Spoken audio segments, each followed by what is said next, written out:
I just want to make sure my microphone's working and everybody can hear me. We're about to call this meeting to order. Please find your seats. Yeah, I don't know what was going on with it, but.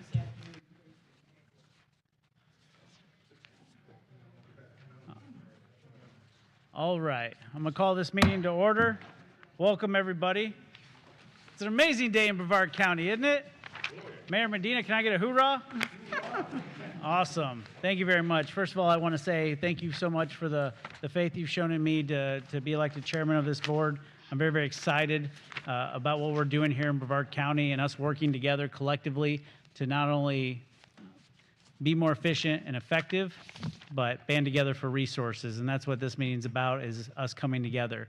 And so this year, I definitely want to focus on providing resources to you to take home to your local municipalities. So it's worth your time to come here. So if there's a topic that you think is important for us to cover that we can address, please come see me, because I want to make sure this is worth your time. And then we're also going to focus on bringing folks like FDOT along for the ride, being a partner at the table, Space Florida as well, because we are a quintimodal form of transportation per the state legislature. This is not just Andrew saying it. It is per the state legislature. So we need to make sure that they are partners with us. So this is the Space Coast TPO Governing Board meeting. Today is February 12th, 2026. Please stand for the Pledge of Allegiance. I pledge allegiance to the flag of the United States of America and to the republic for which it stands, one nation, under God, indivisible, with liberty and justice for all. Thank you very much. Ms. Zoe, can you please conduct a roll call? Yes, okay. All right. Delaney, I'm going to do this in non-alpha order. I didn't bring the right piece of paper. Delaney. Here. Goodson. Atkinson. Here. Feltner. Altman. Allender. Blake. Present. Here.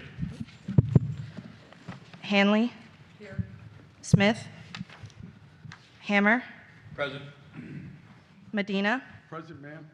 Jaffe. Present. Forrester. Cole. Here. Connors. Here. Young. Morrison. Here. Osmer. Here. I didn't see any alternates. Are there any alternates here? Okay. Do we have a quorum? Yeah, we do. Thank you very much. Now we're at item 2, which is public comment. Currently, members of the public are invited to offer general comments unrelated to agenda items. Do we have any public comment? Any comment cards turned in? No. Seeing none, let's move on to reports. I'd like to share Vision Zero crash data slide, and I think Georgiana's going to cover that. All right. Well, welcome, members. It's great to see everyone. This is our latest Vision Zero crash data slide. As you can see, crash fatalities in 2024 were 82. In 2025, 82. Crash fatalities year to date so far are 4. And crash fatalities since the last TPO Governing Board meeting in December were 16. So a few of the headlines here that we just want to bring to your attention. A 27-year-old passenger died after a vehicle overturns and ejects them. This happened at US 1, just south of Valcaria Road. Passenger was not wearing a seatbelt, but the driver was and survived with minor injuries. So seatbelts save lives. 25-year-old woman hit and killed by a 64-year-old driver having a medical emergency. And that happened at Brevard Ave in Cocoa Village. Then there was a 72-year-old motorcycle driver crashed, pronounced dead at the scene. The 59-year-old passenger later died from her injuries, and this was southbound I-95 in Mims. So, you know, mistakes happen. There can be lapses in judgment and risky behavior. But, you know, one of the focuses of Vision Zero is safer people. You know, we all have to have a part to play in that. So moving on to the next slide. A few things I want to call to your attention. We issued our annual call for projects. This is what the TPO annually will request projects, new projects to be added to the priority list or a new phase that is moving forward. we held our kickoff of the Transportation Subcommittee, which, by the way, these are your city planners, your public works directors. We bring them together in a room, and we talk about projects that may be upcoming. And so this is just the kickoff. That link is where you can find the resources to submit the application. And we will be having discussions with staff throughout this process. In fact, the City of Palm Bay has reached out on several projects that they want to move forward, and we will be working with them on that. But this is the process that you go through to be able to submit new projects. Also, I want to mention the MPOAC Institute board member training is May 1st. Any members that have not been, we certainly encourage you to attend. You have a flyer at your place, so just let Zoe know, and we will register you for that. Also want to mention the federal-state partnership for intercity passenger rail. This is for our Cocoa multimodal station and rail project. The City of Cocoa submitted it on February the 4th, and the TPO is a co-applicant. The city is the applicant, and this is technically our second submission. They rescinded the last grant in December, so this is the second time around. And this is a very strong application. We have a very strong funding package, and so we feel really good about this. We had a total of, I think it was almost 30 letters of support from municipalities, agencies, which is really good. There's a lot of competition out there, but there is $5 billion for this grant. We have learned that the city of Martin County has submitted for their station in the downtown Stuart. They're asking for a little bit more money than we are. And FDOT has also submitted for a project under this program and has asked for letters of support, which we supported them for some rail safety improvements. So that just goes to show you there's a lot of competition, and there's more even in Florida. So we feel really, really good about this, and we're going to be successful this time. All right, next slide. There's just some information in your package concerning an MPO 101 brief. Typically, the first meeting of the year, we hold an orientation. Well, we didn't have a lot of turnover. In fact, several of our members here have been on the TPO before. And so this is a really good group of folks here. So we thought that this year, instead of an orientation, we would have a funding presentation and really kind of dig into that. So that is our only presentation today. But there is some information, about MPOs and the importance of MPOs and the local control and regional reach. That is what we're all about. Also, an introduction to the reauthorization of MPOs. I think you all have heard that the IIJA bill expires September 30th of this year, and there has been a lot of conversations going on, with FDOT and influencing certain policies within that bill.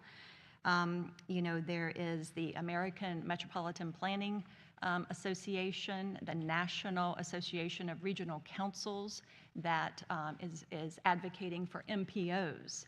Specifically, instead of discretionary funding, that there should be a more emphasis on formula funding so that federal money can actually come down either to the MPOs or local governments or both. And that really puts the local governments more in control of the funding. So there's a lot of conversations going on. So we're looking forward to that. And the MPOAC legislative newsletter, you are getting those via email from Amanda Carpenter, the MPOAC executive director. If there's any transportation-related legislation you want us to dig into or you have questions about, just let me know. And the brand new board member orientation guide is at your place. That is hot off the press, and that's just some informational tools for you. And then next slide. I want to recognize Joe Robinson, who has been, he was a member of the TPO for 4 years, the TPO governing board between 21 through 24. He served on our executive committee, and he was also a member of the Central Florida MPO Alliance. And so we appreciate his leadership, and we will certainly miss him. Very sad to hear this. And the last thing I want to mention is at your place, the Transportation Management Center groundbreaking is tomorrow, and you have a flyer at your place, and of course, you are all invited. And so that concludes my report. Thank you very much. Any questions? Commissioner Delaney? Commissioner Delaney has the floor. Thank you. Georgiana mentioned to me that I could give a very short update on my CFX board that I serve on as well. I'm the liaison between the two boards. And so I just wanted to mention that there is a new scam text that is going out asking for payment for tolls and things like that. Tolling agencies do not text. So for any of the public that's listening, any of us, if anybody wants to mention this at your board meetings, please implore people not to click on those text messages because they're getting pretty good at tricking and making it look official. But it's not real, they're fake and scams. Also, today we just approved the 417 Sanford Airport connector. So there's going to be another way into Sanford Airport, which is going to be really great and help with congestion of the area and whatnot. So thank you so much. Thank you very much. Councilwoman Hanley, did you have a question? Thank you. Councilmember Hammer? Yes, at our last council meeting, we were discussing some issues that we're having with Babcock, and we're going to be coming up with a letter to send off to our secretary. We were hoping that our TPO would like to sign on to that letter. It would be amazing. Once it is done, I will bring it in for you to look over it. But we had an accident on 995 that shut down 995 both ways. And the only way to get around it was 2-lane Babcock. So it completely gridlocked our city. And we couldn't get services around. We couldn't do anything for probably a little over 4 hours. Yeah, and we had 63 fires.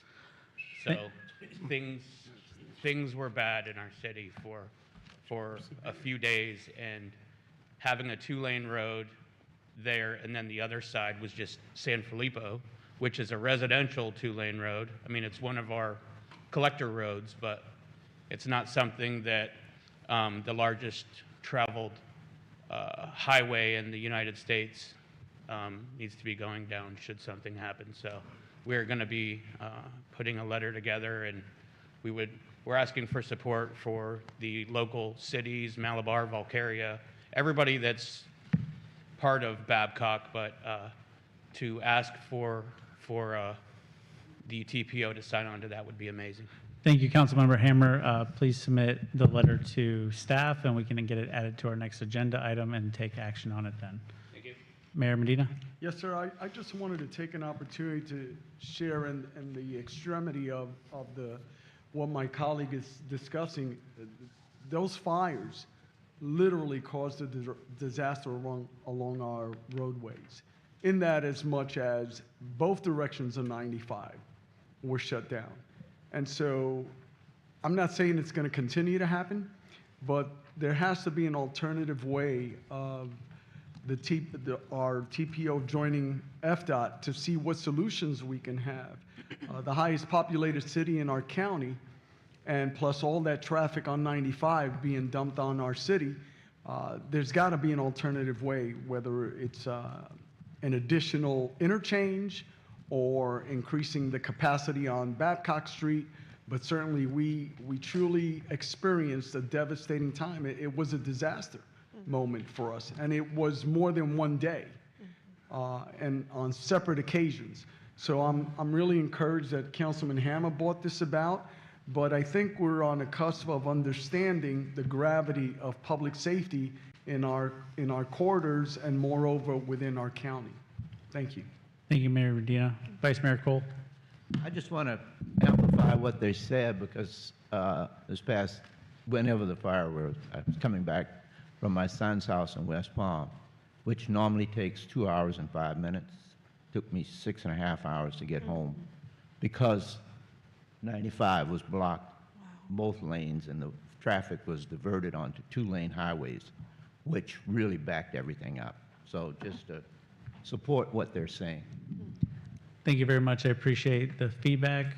When the letter gets presented to staff and we add it as an item, we'll get with DOT and see if they have any studies or an action plan, or have them kind of present a little bit at the same time. I think that makes a lot of sense. We can have a good and fair conversation about it and all be prepared to have that conversation. Mayor Blake? Yes, sir. I just want to amplify about the fire burn. I think Brevard County has a burn fire right now, well, anti-burning going on right now currently because of the dry conditions. So, okay. Thank you very much. Yes. Appreciate it. Got that, Chuck? All good from a staff perspective. Thank you for your report, Georgiana. Can we go to public engagement, please? I believe Abby and Leah will be presenting. Thank you, Chair Connors. Good afternoon, everyone. Just a quick plug for the TMC groundbreaking tomorrow. There will be a reminder email with parking information. So if you do plan on attending and you have already RSVP'd, you'll get that reminder from me probably during this meeting. So good afternoon. Today's public engagement report is going to look a little different. For those who might be new to our board, Leah and I provide an update every meeting on recent public engagement efforts and communications and outreach initiatives. But since this is our first meeting of the new year, we're going to take the opportunity to reflect back on our impact in 2025, specifically our methods and tools, and they're captured in our annual measures of effectiveness report. The complete report was in your agenda package, and I know it was enthralling information and you all read it, but while we won't delve into it into detail today, we will highlight a few areas.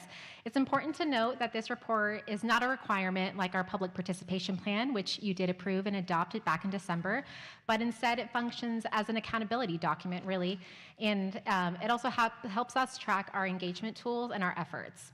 It also provides a transparent assessment of how we're doing with our platforms and whether or not we need to strengthen them or perhaps reassess what we're doing.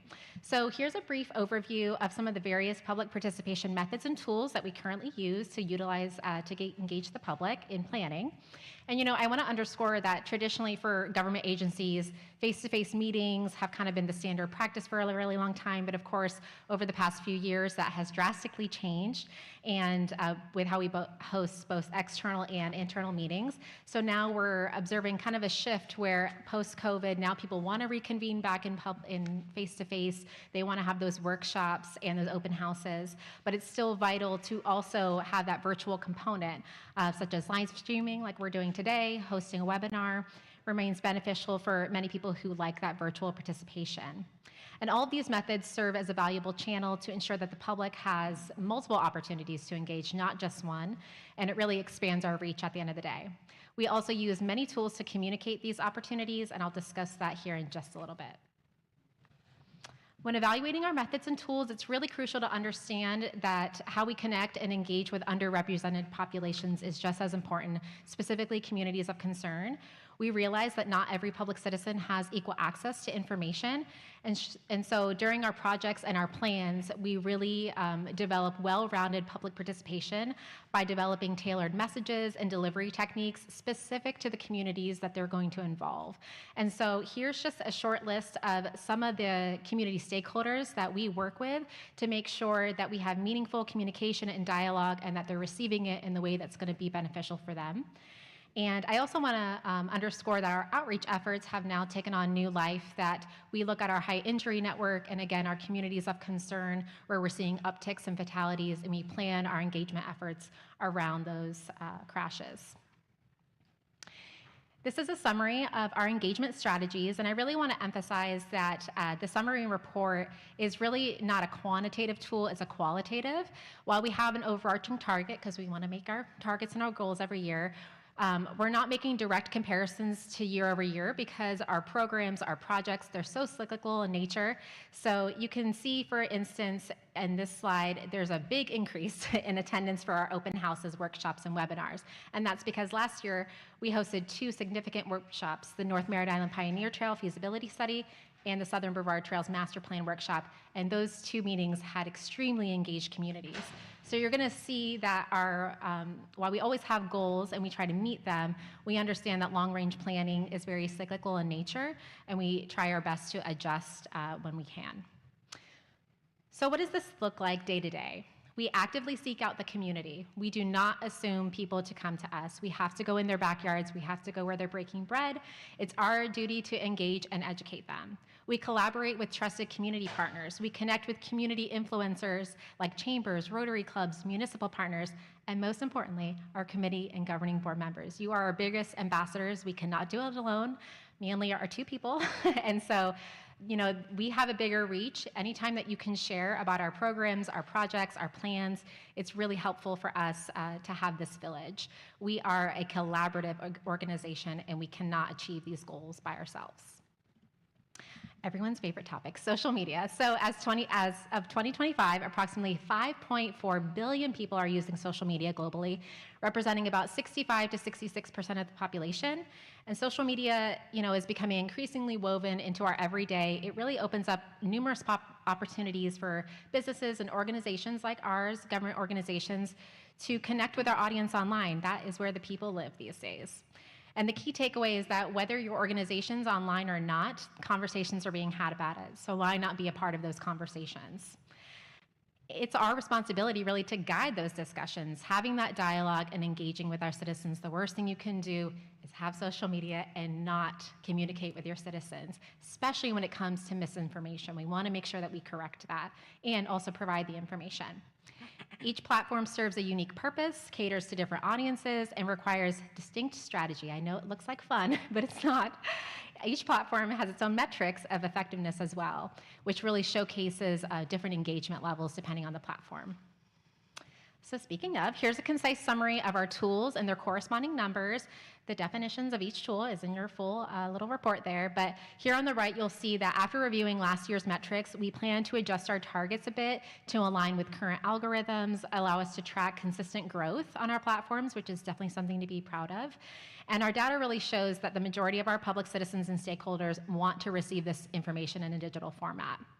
Our digital communications, including our newsletters and press releases, have a consistent, strong open rate, which means they're actually opening the email when we send it, so that's great. They're also has a steady click rate, meaning they're clicking the links for our projects and our programs that might have a public comment period. However, in the coming year, we will assess whether our current email marketing platform is something that could maybe integrate with our website, looking at different tools just to see a side-by-side comparison. And so when we look at our social media metrics, I want to point out they're very impressive on their own, but that's because we put a lot of time and effort into it. When sharing our story, we really approach it strategically. We want our posts to be relevant, meaningful, educational. And we're very different. We're a multi-jurisdictional organization. We're not secluded to one specific area. We're for all of Brevard County. We maintain content calendars, posting schedules. We monitor our platforms to make sure that we are having that open dialogue with our residents. Additionally, our team produces fresh content by creating their own campaigns to incorporate specifically trends and data so that it's Vision Zero focus and we don't lose the mission of Vision Zero. And despite launching those different campaigns each year, we continue to enhance our engagement, meaning we grow our audience. And that's what we want to see. We want to see new people coming to our organization and learning about it. And so I'm going to end on this slide. So while traditional measures of effectiveness kind of track output and reach, it's really vital to take a deeper dive and see how our residents really interacting with our organization. This is just a snapshot, and it focuses on engagement quality, and it shows the actions taken. So not only are users reaching our content, but they're engaging, which means clicking through emails, spending time on the website, viewing multiple pages, and watching our video content. And overall, these metrics just demonstrate that public involvement efforts are actively reaching our audience, which is important, and sustaining full, meaningful engagement. So they want to learn more by taking actions. And then ultimately, we're converting them into citizens who are educated about the decision-making process when it comes to transportation planning. So with that, I'll take any questions before I turn it over to Leah to talk about our engagement efforts. Yes. Mr. Marcus. Good afternoon, everyone. So I'm wondering, Abby, so with the new building coming up, that's going to really be a very visible symbol.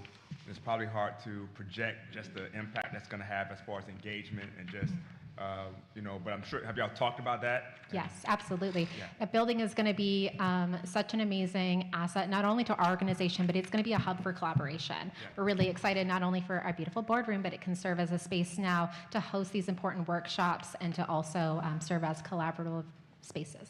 Yeah. Okay. Thank you, sir. Thank Ms. you. Leah? Turn it over to Leah. Leah Nepo, Community Engagement Coordinator. So through January and February, the TPO remained a strong, visible, and active partner in the community. Through frequent outreach events, we have continued to reach residents across all corners of Brevard County, reinforcing our commitment to safety, education, and collaboration. During this period, the TPO partnered with the City of Melbourne at their Touch a Truck Day, engaging families and residents through hands-on safety education. And in Grant Valcaria, we served as certified helmet fitters at the BMBA-led community bike ride, ensuring participants had properly fitted safety equipment before they set out for their ride. And additionally, at the beginning of January, we partnered with the Brevard Homeless Coalition for their Build-A-Bag Day. We provided hundreds of lighted armbands, Vision Zero fans, and other high visibility safety materials. This event focuses on increasing visibility and safety for individuals that are experiencing homelessness. And Friday, February 6th, so this past Friday, marked Crossing Guard Appreciation Day. Crossing guards are a cornerstone of community safety, and we were excited to celebrate these everyday safety superheroes throughout the county. This year, 2 Brevard County crossing guards, one from Indian Harbor Beach and one from Satellite Beach, were nominated for FDOT's Award of Crossing Guard of the Year. In addition, the TPO attended celebrations hosted by Palm Bay Elementary and Melbourne Police Department, where we were able to provide appreciation goodies to nearly 20 crossing guards. To further support our partners, we launched a crossing guard toolkit on our website in early January, and this toolkit included easy-to-print thank you cards and student-friendly activities designed to help students engage, help schools, engage children in showing appreciation to their crossing guards. And throughout last semester and continuing into this semester, the TPO has been actively presenting in driver education classrooms across the county in 4 different high schools. The purpose of these classroom visits is to reach young drivers at a very critical point, before unsafe habits can fully form, and to introduce them to the principles of Vision Zero and seeing traffic safety as a shared responsibility among all road users. These presentations are designed to be interactive and engaging, encouraging students to think critically about distracted driving and the real-life consequences of everyday decisions. These lessons include an interactive game and provides tips to students on how to mitigate opportunities for distractions in the vehicle, on a bike, on a skateboard, in a golf cart, you name it. To ensure the effectiveness of this approach, students were measured using pre- and post-test assessments, and this data-driven approach allowed us to evaluate whether these messages were really being retained and understood.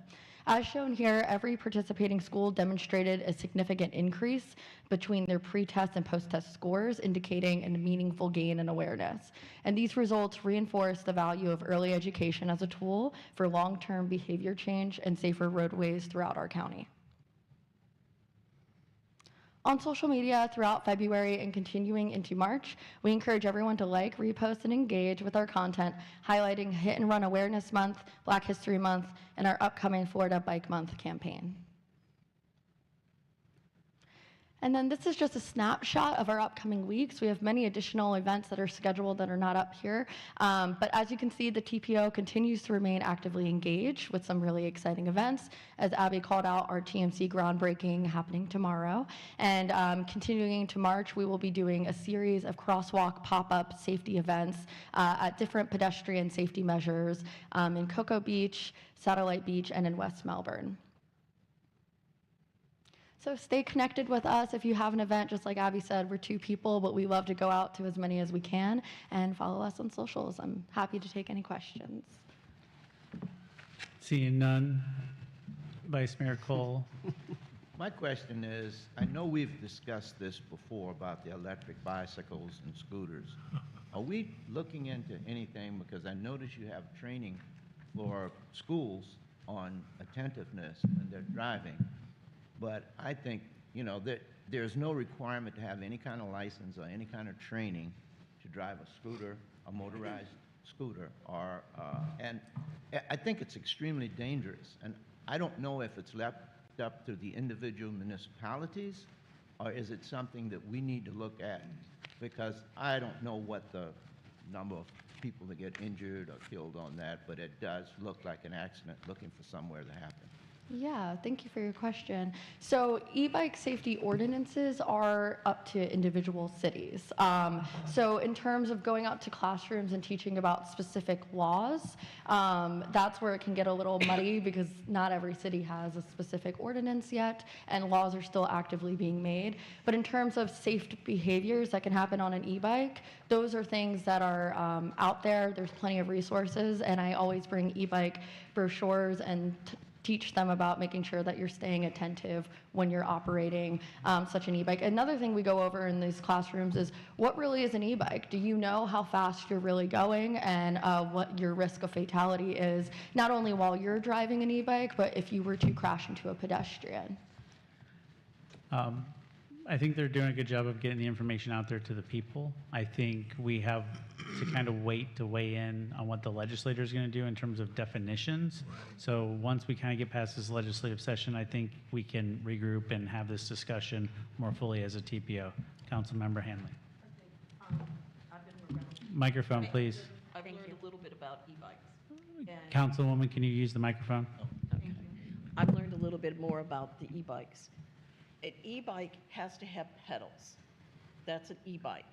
But a lot of times what's happening is they've got the e-mows, I believe that's what they call them, and that's the peg. Now, an e-bike can only go up to 28 miles an hour.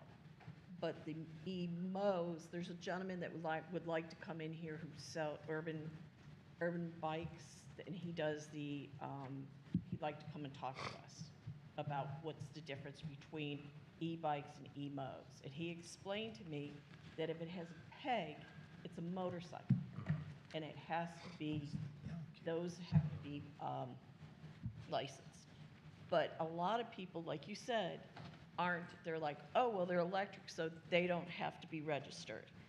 And then some of these scooters are going up to, you know, they're changing them up. They can go up to 40 miles an hour. So there was a gentleman from Urban Bikes. This is what he's done for 20, 30 years, is these bikes. He just sells e-bikes. He would like to come and talk to us, to discuss what the difference between the e-bikes, the e-mows, and the scooters, and what we need to look at. Because like I said, I didn't know if it has a peg, it's a bike. I mean, it's a motorcycle.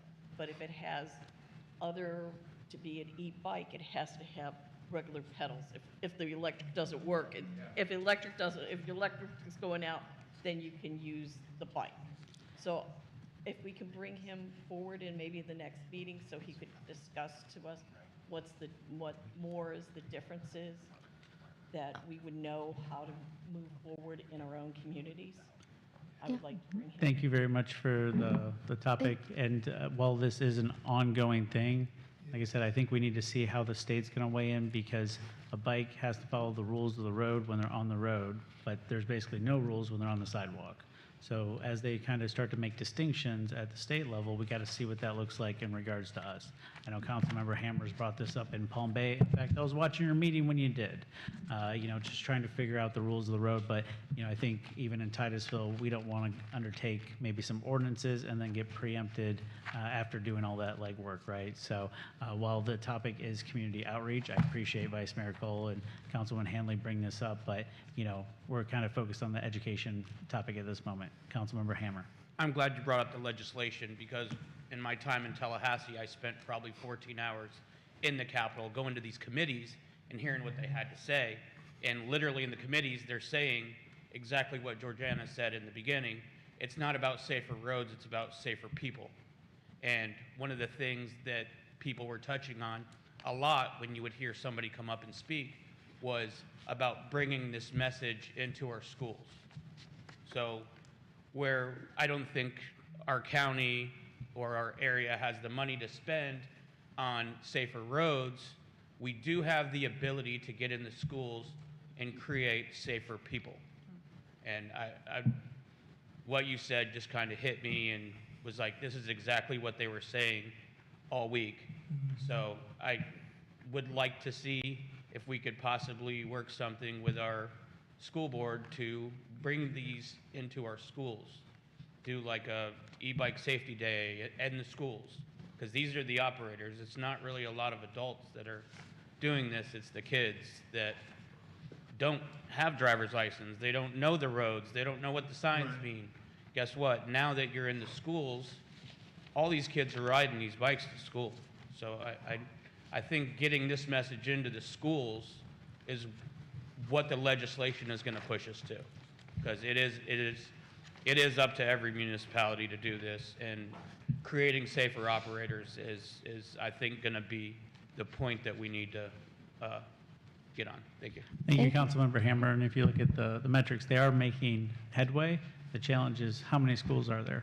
Yeah. You know, and there's 2 of them in there. So, you know, maybe you guys can dive in and try to figure out a way we can force multiply Yeah, and figure that out. Definitely. Thank you for your comments. I do want to add for Brevard Public Schools as our partner and how we're partnering with them. So these 4 high school presentations, that's just the beginning. So this is a program that will expand, and I completely agree. Education is how we're going to be able to create safer people now.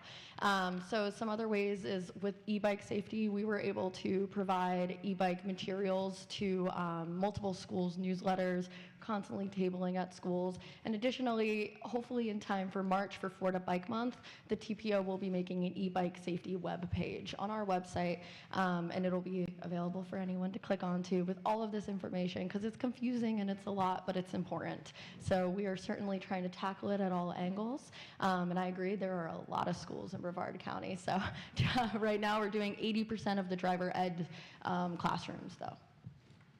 Thank you very much. And now on to the Technical and Citizen Advisory Committee reports. Ms. Georgiana. Yes, the TAC and CAC met on Monday. In your package, you have the draft meeting minutes from December the 8th, and also the 2025 attendance record, if you would like to see the membership for all of 2025. The TAC, we had a TAC member that made a recommendation after hearing the funding presentation for us to add a slide, which we did, which is titled "The Cost of Inaction." So we added that slide towards the end of the presentation. So they were very interested in that presentation. So that concludes the reports. Thank you, guys. Thank you, Georgiana. One thing I just want to encourage you all to do is something I did every time I came to one of these meetings and read the TAC minutes, is look at the attendance report of your city's representation to that committee. That is very, very important as we try to hold them accountable to making sure that they're attending, because if they're just a citizen, maybe you need to look at reappointing somebody or getting somebody else that's willing to volunteer, but that is a very, very critical committee. Now on to the Space Coast Area Transit Report. Terry Jordan. I believe you're up, sir. I might have said that too fast, and I apologize.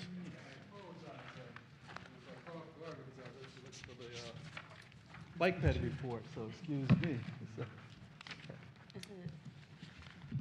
Good afternoon, everyone. Once again, Terry Jordan, Space Coast Area Transit. I'm going to give a brief update on transit services. Current comparison of year-to-date ridership reflects a slight decrease of just around 1.5% compared to prior year's ridership. Although October and November saw decreases, our current ridership is showing a rebound currently when compared to previous year's numbers as well. Our paratransit ridership, which is our door-to-door services, experienced a slight decrease over the last 3 months of the fiscal year, of the calendar year, excuse me, but now reflecting a 4% increase over prior months' ridership once again. One thing that we're very much looking forward to at Transit Services is the delivery of new vehicles. We are anticipating 5 new fixed route vehicles, which are the bigger, larger vehicles that you see up and down the roadways. Those we're expecting to come and be delivered within the next 6 months or so. Very much looking forward to it because they're going to give us the opportunity to take 2007 model year vehicles averaging about 600,000 miles off the road. So we're very much looking forward to that. And once again, thanks to our partners, FT and FDOT, for allowing that to happen. In addition, we expect the delivery of 3 paratransit vehicles, which take our paratransit customers from door to door to their doctor's appointments and things of that nature, which is going to allow us to take 3 of those vehicles off the road. And once again, those vehicles are running about 700,000 miles roughly as well. So last update that I have is one program that we've looking to implement for a very long time is our CDL training program, which allows us to train individuals to drive our vehicles and operate our vehicles from pretty much an operator's license only. And that's something we are expecting will heavily influence the ability for us to capture and retain operators to help with our driver shortage. That is the conclusion of my report, Chairman. If there are any questions, glad to answer. Thank you very much. Council Member Smith.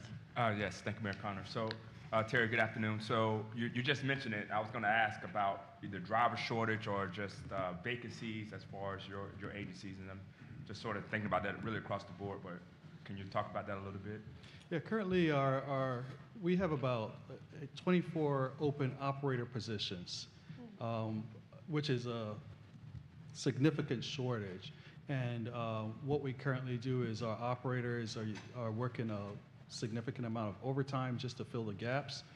But sometimes we still don't even have enough people to operate the daily service, so we have to reduce service, things of that nature. So this program, we anticipate, is going to significantly influence the ability to provide the service at the level that we typically do or are expected to accomplish. Operators, what about other areas? Maintenance, customer service? So our maintenance service is contracted out. So we actually don't have any issues in that area. Our customer service staff is fully staffed, and we only have about 2 administrative positions that are unfilled at this time. Thank you, sir. So our biggest shortage is the operators. It's the yeah. hardest area to fill because currently you have to come in with 1 year's driving experience and the credentials of a CDL and passenger endorsement. We're going to fill that role ourselves going forward. Thank you, sir. Councilmember Smith. Vice Mayor Cole, did you have something? Yes, about 7, maybe 8 months ago, we were giving a presentation about you guys providing a form of Uber service for low-income people to get to the bus stop. Has that been initiated yet? I remember it very vividly because everything was included except the north part of the county. So, the discussion is about a service called Mobility on Demand, and what it allows is depends on how it's set up. Sometimes it's first mile, last mile, where you have the last portion of the trip being serviced. Sometimes it's considered zone service, which is what we looked at. Travis with Kittleson and Associates actually was the one that gave the presentation, and if he can answer any specific questions that you might have on the presentation. So we actually had the study that was completed. The next steps will be for us to get back together and look at the opportunities to implement service. If I can be blunt, Georgiana, one of the biggest things is that we have to have a local match for any service that we operate, and we would expect the cities where the service is implemented to support the service, not only with our nods of our heads, but also financially. And that's the biggest area that we would be reapproaching the cities on in the future if there's any opportunities to implement the service. Everyone said no. They don't have the money. But my question is, the survey that was taken did not incorporate the north part of the county. So when the questions were they asked of the cities which were located in the northern area of the county, up north, say 520?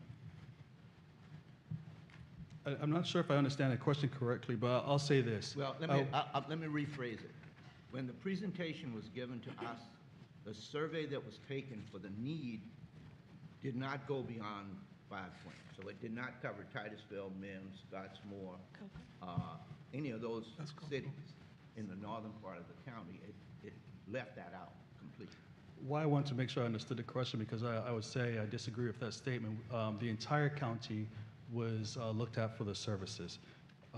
The locations that may have been identified may not have shown Titusville or those areas. However, every area in the county was studied to receive this service. So it was determined that the northern end of the county didn't need the service? No, I wouldn't say that. All right, I'm going to ask that we move on. I understand where this is going. What I also thought was a good idea in talking with staff is to have a more in-depth conversation on an agenda item regarding bus service, bus stops, how we can be more efficient, because we know our communities pretty well and where the need is, and hopefully we can give that feedback at a later date. Commissioner Delaney. Thank you. I just have a follow-up on that. When you say that you had gone to the different cities for inquiring to see if people were interested, was that brought to the boards or just staff? Are you asking if it was brought to this board?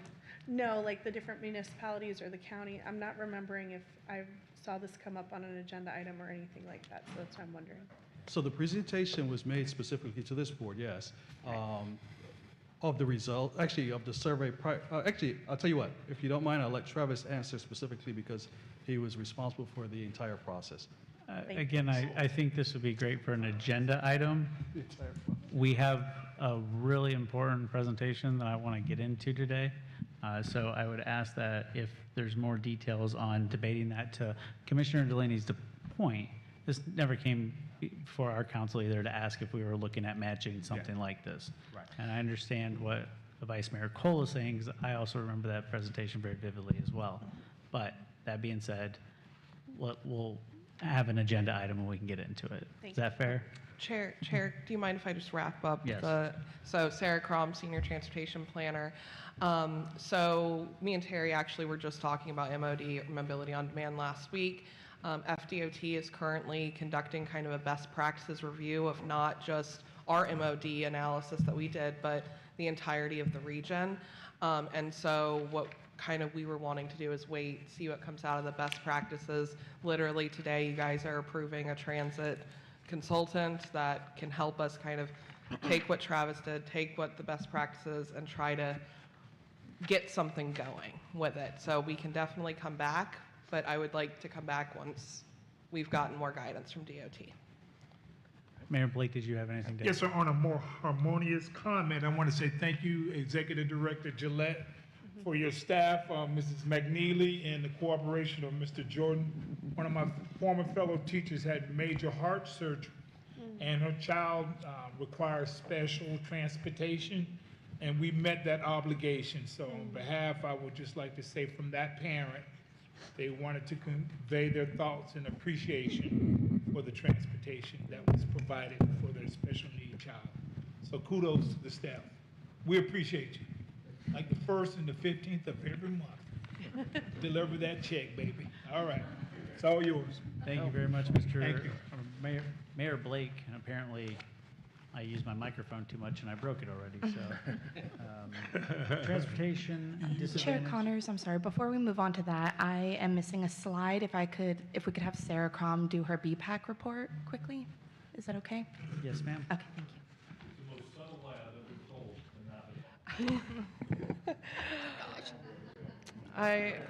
I will be incredibly brief. The Bicycle Pedestrian Trails Advisory Committee met on January 26th. They held their annual elections and received the presentation on the public participation plan that Abby gave to you back in December. The next BPAC meeting will be April 27th at 5:30 p.m. at the Brevard County Government Center. Thank you. They took away my microphone, gave me a broken one because I didn't. It's on. There we go. You got it. All She right. has it. Transportation Disadvantage Local Coordinating Board report. Ms. Patty. Oh, Patty. Rendon. Good afternoon. Patty Rendon, Transportation Planner. The Transportation Disadvantage Local Coordinating Board had its first meeting of 2026 on February 2nd. Highlights of the meeting include the annual member orientation and sunshine law presentations, as well as approval of the professional transit consulting services selection and annual community transportation coordinator evaluation recommendations. I'll also be giving a brief informational overview of the role of the TDLCB as one of the Space Coast TPO's committees. According to Florida statute, transportation disadvantage means person who, because of physical or mental disability, income status, or age, are unable to transport themselves or to purchase transportation and are therefore dependent upon others to obtain access to healthcare, employment, education, shopping, social activities, or other life-sustaining activities.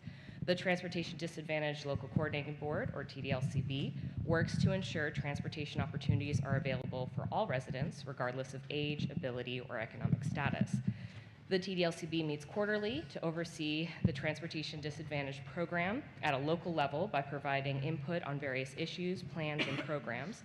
The primary focus is directed to the needs of the TD population, specifically older adults, persons with disabilities, persons of low income, and children at risk. The TDLCB reviews price and service levels, safety concerns, eligibility, and other pertinent issues, and also advises the Community Transportation Coordinator, which for our area is Space Coast Area Transit. This is the organizational chart of the TD program. The Florida Commission for the Transportation Disadvantaged, the CTD, is an independent state agency created by the Florida legislature within the Department of Transportation to accomplish the coordination of transportation services provided to the transportation disadvantaged population. The CTD designated the Space Coast Transportation Planning Organization as the designated official planning agency, or DOPA. Each county or service area has a DOPA to assist the commission at the local level in accomplishing the coordination of safe, efficient, cost-effective transportation services to those who need transportation TD services. Every 5 years, the DOPA designates the Community Transportation Coordinator, aforementioned Space Coast Area Transit, and every county in Florida has a designated CTC that is responsible for the delivery of those quality, safe, and cost-effective transportation services. Each local CTC is responsible for the actual arrangement and delivery of transportation services to the TD population, and those services may include door-to-door paratransit, on-demand transportation, and/or a bus pass program if a fixed route service system exists in the community and is accessible to the individual. As you can see here, the DOPA appoints members and provides staffing to the service areas TDLCB, and the TDLCB advises the CTC. And during the February 2nd meeting, Carmen Baez, the Transit Mobility Manager for Space Coast Area Transit, gave a report on the transportation disadvantaged report card data, breaking down what types of TD trips were taken from July through December of 2025. Out of a total of 46,601 trips, 24% were in the medical category, 13.02 were employment, 1.79 were educational, 1.83 were nutritional, and 59.37 were in the other life-sustaining category. This category includes trips for the purpose of conducting personal business, banking, social services offices, visiting spouses or parents in nursing homes, any shopping, including grocery shopping, and also includes social or recreational reasons and after-school programs. Volunteer workers and support groups would also be included in this category, along with transportation to hurricane shelters. And Mr. Chair, that concludes my report. I'd be happy to answer any questions. Thank you very much. Any questions from Patty? Councilmember Smith? Yes, Mayor Connor, thank you again. Patty, so when I found out about this program, I had one of the residents of Melbourne, and I was trying to really get her involved and to use the transportation. And she finally got it figured out, but I think there was a little difficulty in getting her started. Maybe, I don't know if there's a flyer. It was just a little difficult getting her started, but then there was also limits as to where the transportation would go. So there was still some questions. It was a great program, and I was glad that it was there for her because there was no bus and things like that, and she needed to go to the dentist and other things. So, so I don't know where, what would be the best way to maybe talk about additional, capacities or additional things like that. So. So I would probably direct that question to either Terry or Carmen specifically for the paratransit service. All right, I'm sure he'll be able to answer your question after the meeting, regarding that specific situation. Okay, Sound good? thank you. All right, up next is the Florida Department of Transportation report. Mr. Chuck. Thank you, Mr. Chair. Thank you, Mr. Chair. Good afternoon, board members. Chuck Coppernall with FDOT, MPO liaison to Space Coast TPO. Just a reminder, the full January 2026 construction report is in the agenda packet, so any project that I do not cover in my presentation, please feel free to come to me at the end of the meeting and we'll discuss any questions you may have. Okay, next slide, please. So for upcoming projects, I have the resurfacing of 514 in Palm Bay, including the redesign and rebuilding of pedestrian curb ramps to meet ADA standards, has started on Monday, February 9th of this week, and with an estimated completion of summer of 2026. Next slide, please. The resurfacing of State Road 513, including adding bike lanes and reconstruction of sidewalk and curbs also to meet ADA standards. This project was originally should have started by now. However, the contractor had requested an extension to move the start date to March 24th, so we'll have another couple months on this project. Next slide, please. And as far as a completed project, the resurface of US 1 southbound through Titusville, along with additional pedestrian safety measures, has received its final acceptance on January 6th, 2026. Next slide, please. Okay, as far as events, FDOT hosted an open house yesterday, Wednesday, February 11th, to present the resurfacing of State Road 507, along with other safety improvements at the Front Street Civic Center in Melbourne, Florida. There was a small turnout of 20 residents curious about what the project will entail and leaving comments which we will respond to in a few weeks. Next slide, please. And another open house is coming up next week, Thursday, on February 19th, to present the removal of the existing two-way left turn lanes and replacing it with raised medians on North Courtney Parkway. The event will be held 5:30 to 7 o'clock p.m. at the Divine Mercy Catholic Church in Merritt Island, Florida. Mr. Chair, that concludes my report.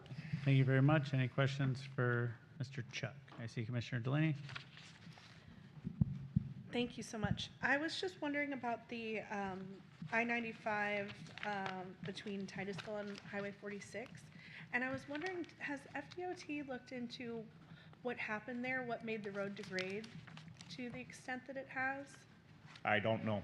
Okay. I don't know, but I can find out definitely, Okay, absolutely. if you could send me that, and I'm sure Titusville's probably interested in that too, that would be great. I'm sure it did raise their um, attention. Somebody's looking into it, but I'll find out exactly who it is. And have we figured out what happened with the reflector things on 95, and how do we not let that happen in North Brevard? Okay, I'll find that If out we as could well. The reflecting on that. pucks? Yeah, okay. Because you know what I'm talking about, there is like a foot difference between the reflector and the lines. Yeah, right. Yeah, Mhm. okay, thank you. Sure. Well, I can speak on behalf of Titusville. We're just happy that the road's going to get resurfaced. We'll just take our small victories where we get it. And something that I did ask of FDOT that I have not got an answer on yet is the height of streetlights. Because I know there's some bigger rocket type of projects potentially coming to us. And right now, I think their immediate need is 23-foot clearance, and they're projecting up to 29-foot clearance. So the question is have we studied the NASA Causeway corridor on 405? Because whether we win it and it gets built here or gets built in Texas, bigger stuff is going to be moving across that bridge, and are we reinforced along the way up to the bridge?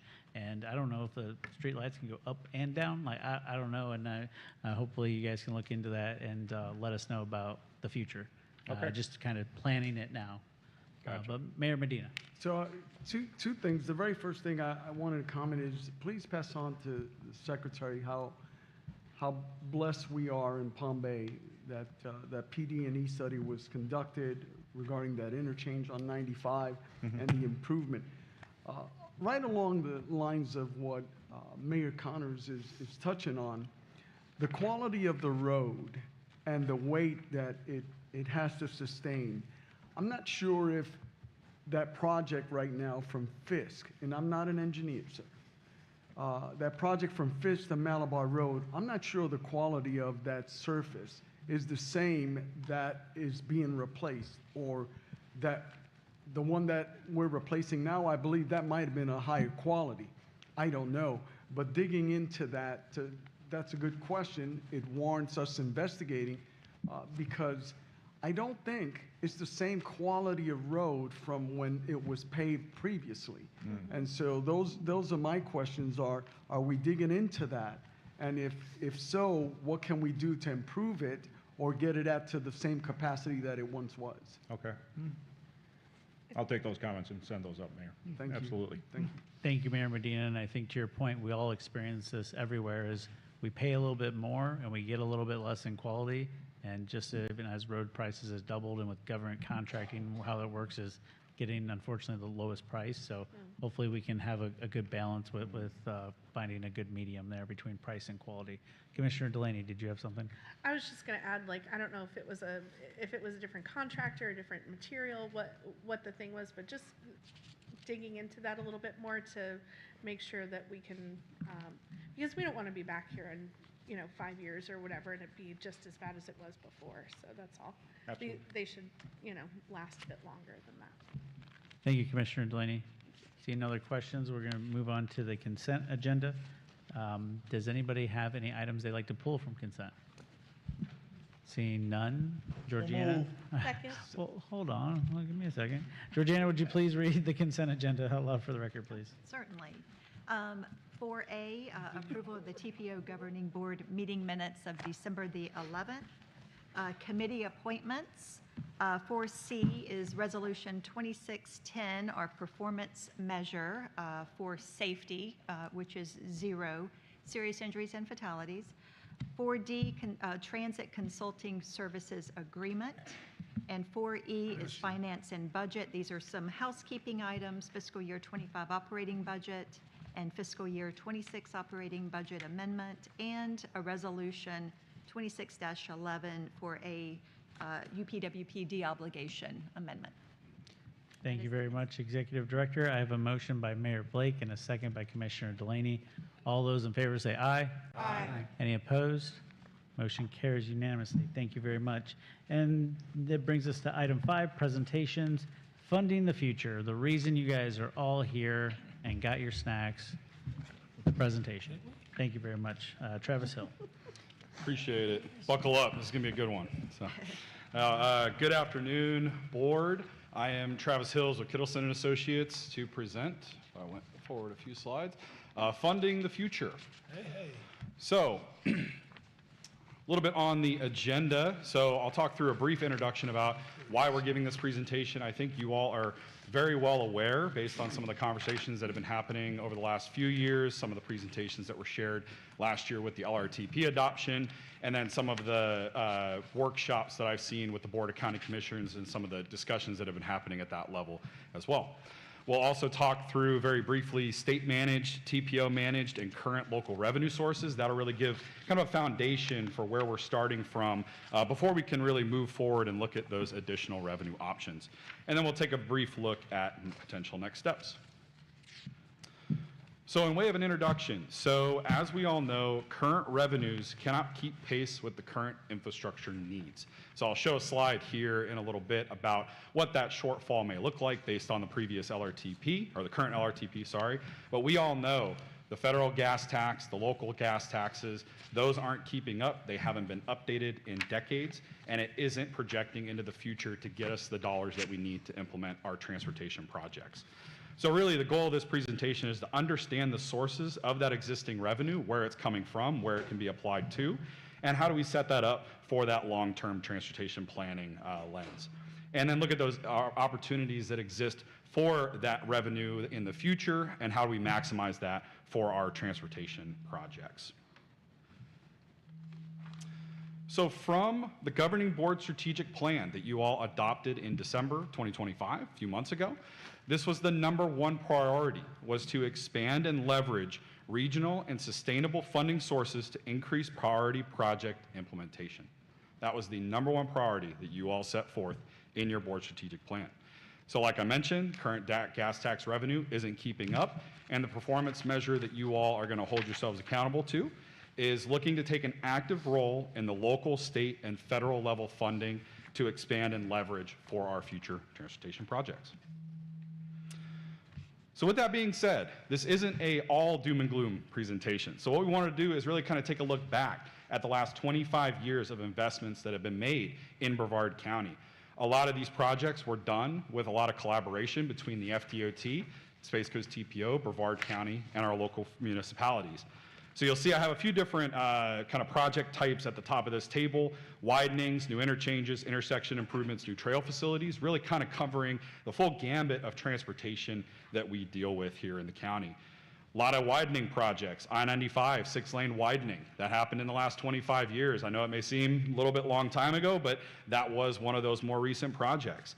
US 1 6-lane widening, Palm Bay Road 6-lane widening, Barnes Boulevard, and the upcoming Ellis Road widening, which took a really strong collaboration effort to get that funding to push that project forward into construction.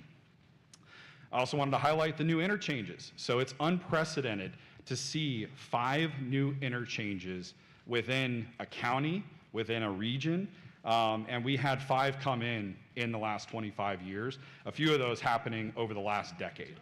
St. John's Heritage Parkway, Ellis Road, Vieira, Port St. John, and Pineda. So a lot of great accomplishments in terms of what we're doing for our limited access facilities. And then at the more local level, those intersection improvements to improve operations and safety.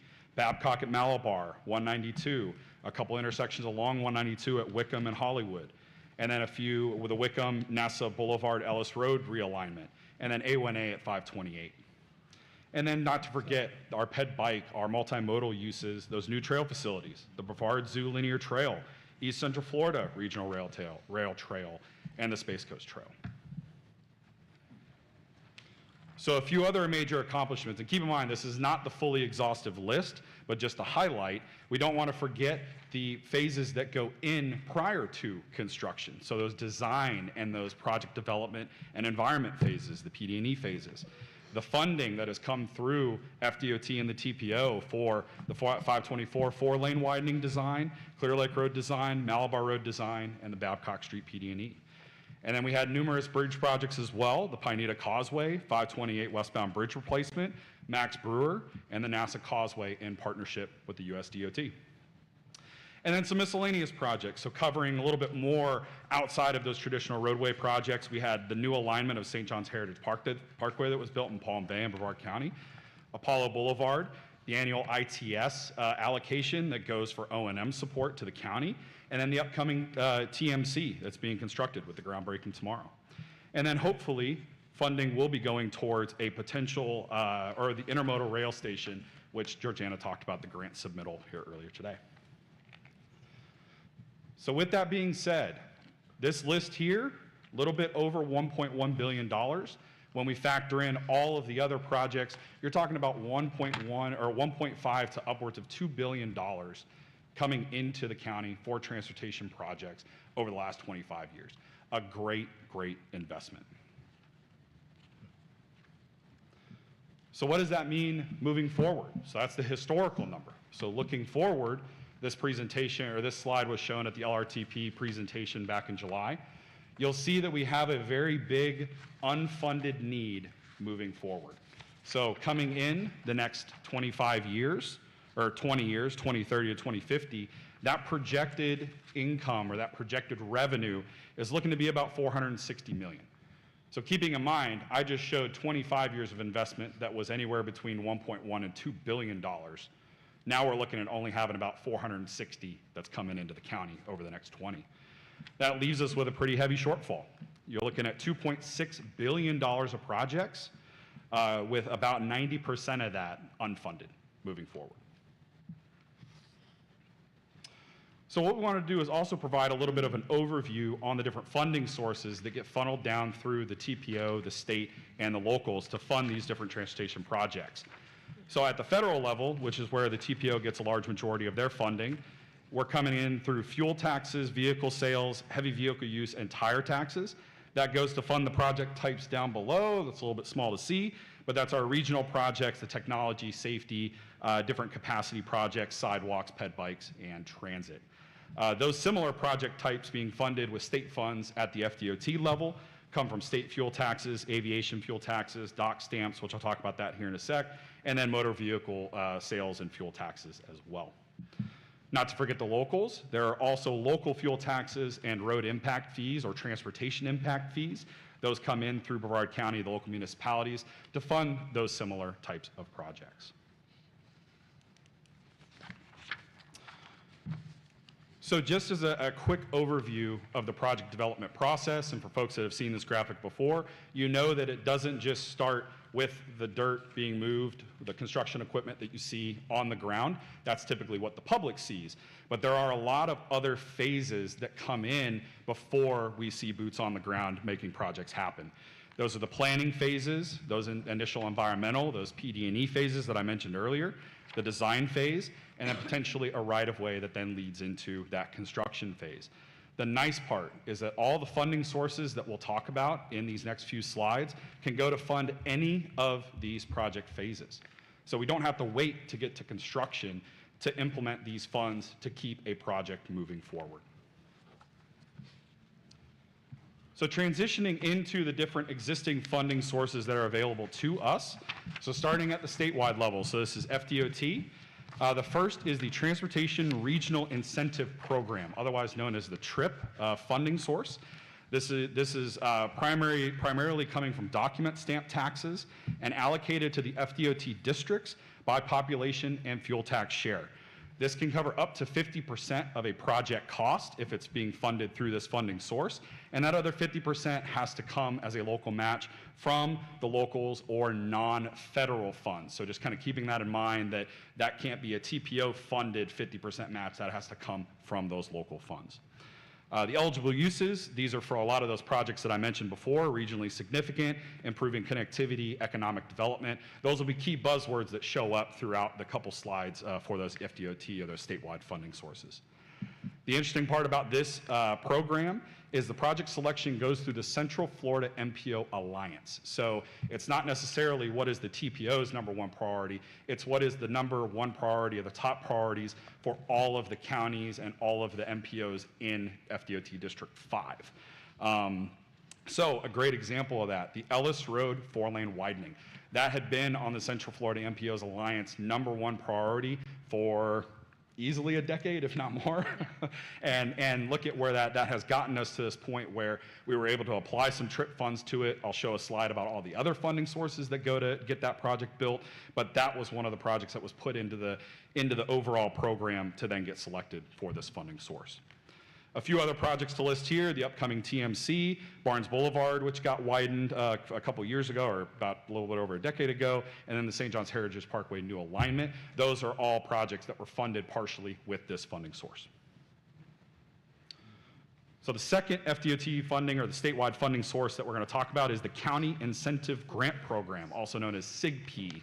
So this funding source, it's up to 50%, covers 50% of your project coming from the Florida Department of Transportation, the state gas tax, and then the other 50%, similarly to the previous slide, the county or the local government needs to come up with that local match or the remaining portion for that project. This funding source is primarily used for state highway systems, so FDOT operated and maintained roadways. It can include local road improvements that directly benefit those state facilities, though, so one kind of nuance there. Once again, enhancing mobility, safety, economic development. Those are the key buzzwords with those FDOT grant sources, or funding sources. Project selection, this one goes to FDOT at the district level. So once again, Central Florida MPO Alliance, a little bit more local. It's focusing on those counties, those MPOs. This is coming back up to the district level. FDOT District 5 looks at all of those projects that are being submitted and then determine the district priorities and the readiness to allocate this funding. Different projects, Ellis Road pops up there again. Like I said, I'll show why. A lot of different funding sources made that project happen. And then a couple other projects that have been requested are Hollywood Boulevard 4-lane widening, and then an intersection improvement at Wickham and Post. So moving into the TPO managed funding.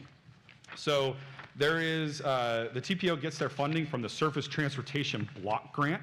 There's two different specific kind of funding pots that I'll walk through here. The first being the Urban SU funds. They average about $7 million a year, and these are coming from the Federal Highway Trust Fund and its formula-based taxes, federal fuel taxes. These can go to fund all the same project types that we've been talking about. So those roadway reconstructions, safety, bridges widening, basically anything that you can think of from a transportation perspective, these SU funds can go to fund a portion of that project. So this one, the project selection goes through the TPO based on the list of project priorities, and then going through that process to get it onto the LRTP and then ultimately the TIP. I will say the one nuance with this is that these funds will go directly to the locals for implementation. So you need to be, that local agency needs to be LAP certified, local agency program certified. We could do a whole presentation on that. I can get, come to Georgiana, we can give you an update on kind of how, if and how you can apply for that if y'all are interested, folks that aren't. So then the secondary funding source is the Transportation Alternatives Funds, and those are about $1 million a year. So you see these funding sources are starting to get a little bit smaller, and this is also coming from the Federal Highway Trust Fund, but these funds the TPO typically uses for those smaller scale projects, really targeting pedestrian, bicycle, sidewalk, those types of safety and smaller mobility studies. So just once again, highlighting some of those priority projects that have either been built using these funds or are going to be constructed using these funds. So looking at SU, a number of different projects that were funded through this funding source. US 192 at Hollywood and Minton, those intersection improvements that were constructed a few years ago. Malabar, Ellis, and the 524 four-lane widenings. The SU funding had been used to push forward the design for some of those corridors and some other phases as well. A1A at 520 intersection improvements, and then A1A at North Atlantic. That North Atlantic one is an upcoming project, has not been constructed yet. And then the annual ITS allocation I mentioned earlier, the intermodal station, and the Brevard Zoo linear trail. Like I mentioned, TA funds, those are those smaller projects, and you see a couple sidewalk projects that have been constructed using those TA funds. Keep in mind, this is just a sample, just a sampling of the projects that have been used for these funding sources. So the Ellis slide that I've been referencing a few different times, what I want y'all to focus on is the second most column with all those acronyms on there. These are all of the different funding sources that were used to get this project funded for right-of-way and construction. Ultimately, there were 16 different funding sources that were utilized for that $92 million. Really what this shows is it takes a village, it takes a lot of funding partners, and it takes a lot of coordination to get these projects built, especially when you're getting into these bigger widening projects. Emphasizing the local funding, that $9 million coming from Brevard County, Melbourne, and West Melbourne. If that $9 million was not allocated to this project does not move forward. You have to have that local funding, you have to have that local support to leverage those other state and federal dollars to keep these projects moving into implementation. So now more at the local level, and this is focused mainly on the county, so a little bit of a county slant here. We'll talk a little bit about the cities and the locals, but within this, large majority of these slides are going to be focused on the county revenues that come out of the different gas taxes. The first being the constitutional gas tax. So this is a 2-cent gas tax. This has not been raised in, I think, a couple decades, if not more. There is two different portions of this 20 cent. There's a 20% portion and an 80% portion. The 20%, that is the portion that's really getting filtered down to the different municipalities, to the counties that go to fund some of those transportation projects. As you see up there, the revenue generated for Brevard County, about $1.5 million. So not a whole lot from that 20% portion. The 80% portion that gets collected is really going back to do bond repayment. This is collected by FDOT for either projects that have been built or projects that are going to be upcoming. So a little bit of a different, you see a little bit bigger number there, but that isn't necessarily directly coming back to the county for transportation projects. Then to drill down a little bit deeper, these are the fuel taxes that are currently being levied in the county. So the first being the local option gas tax. So the upper left box, that's the 6 cent. This is being collected on gas and diesel. And this is collected within the county, distributed to the county and the local municipalities based on interlocal agreements. The annual revenue is around $13 million for that funding source. Then to get a little bit more confusing, there is a local option gas tax, 9th cent. I have a little table that shows kind of how all this stuff interacts here in a few slides. But what this is this is the statewide levied 9th cent on diesel fuel. So this is getting charged on every diesel fuel purchase, 1 cent per gallon. And that's getting distributed to each county based on population. It's collected at the statewide level and being brought down to the county. And that revenue is just over $2 million a year for the county.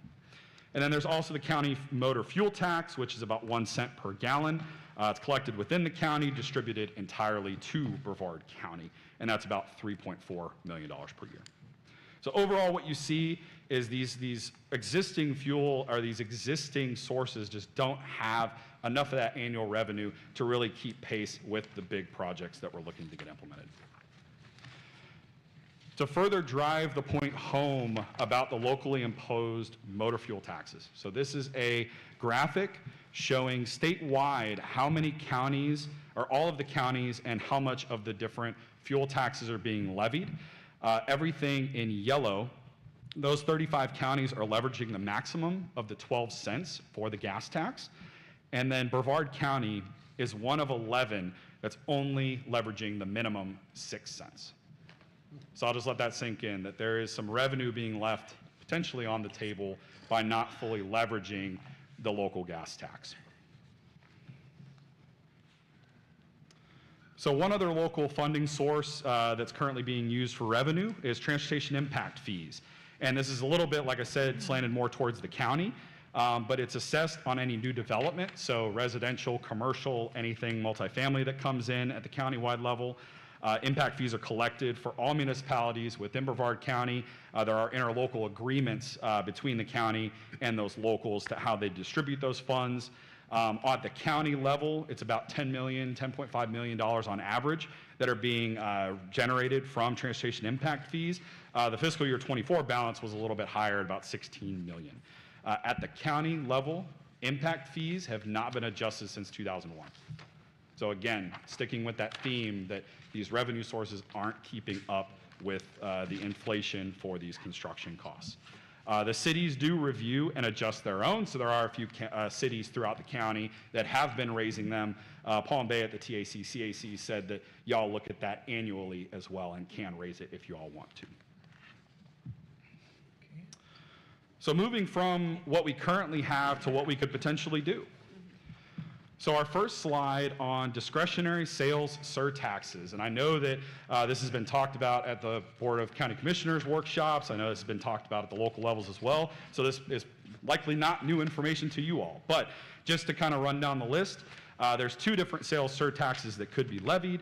The first being the Charter County and Regional Transportation System surtax. So the Florida statute permits a tax of up to 1%.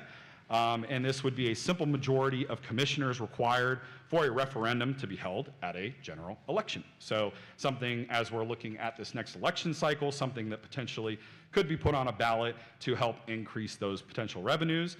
And we're looking at about a revenue generation of $25 to $100 million at the county share. And then more kind of regionally, or not regionally, more at the county-wide level for all municipalities, $35 million to $137 million. So a little bit of a bump when you look at it more holistically versus just the county share. The second is the local government infrastructure surtax. This one's a little bit more nuanced based on the Florida statute. I've learned a lot about Florida statutes and taxes over the last couple months. So counties are permitted only one referendum. Currently, the lagoon tax, or the Save Our Indian River Lagoon program tax, currently levies a ½ cent. So that's on the books right now.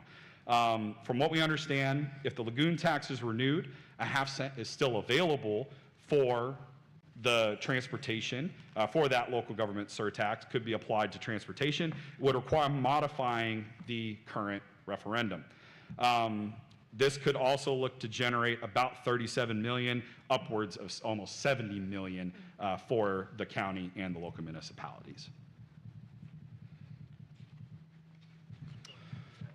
So I know we were talking about gas taxes, so to bring that full circle, looking at leveraging the different 5-cent or the 9-cent, the different gas taxes that you see. Like I mentioned, a little bit of a table to help try to simplify things. So I mentioned before, the 1 to 6 cent levied for gasoline and diesel, that's currently being levied by the county.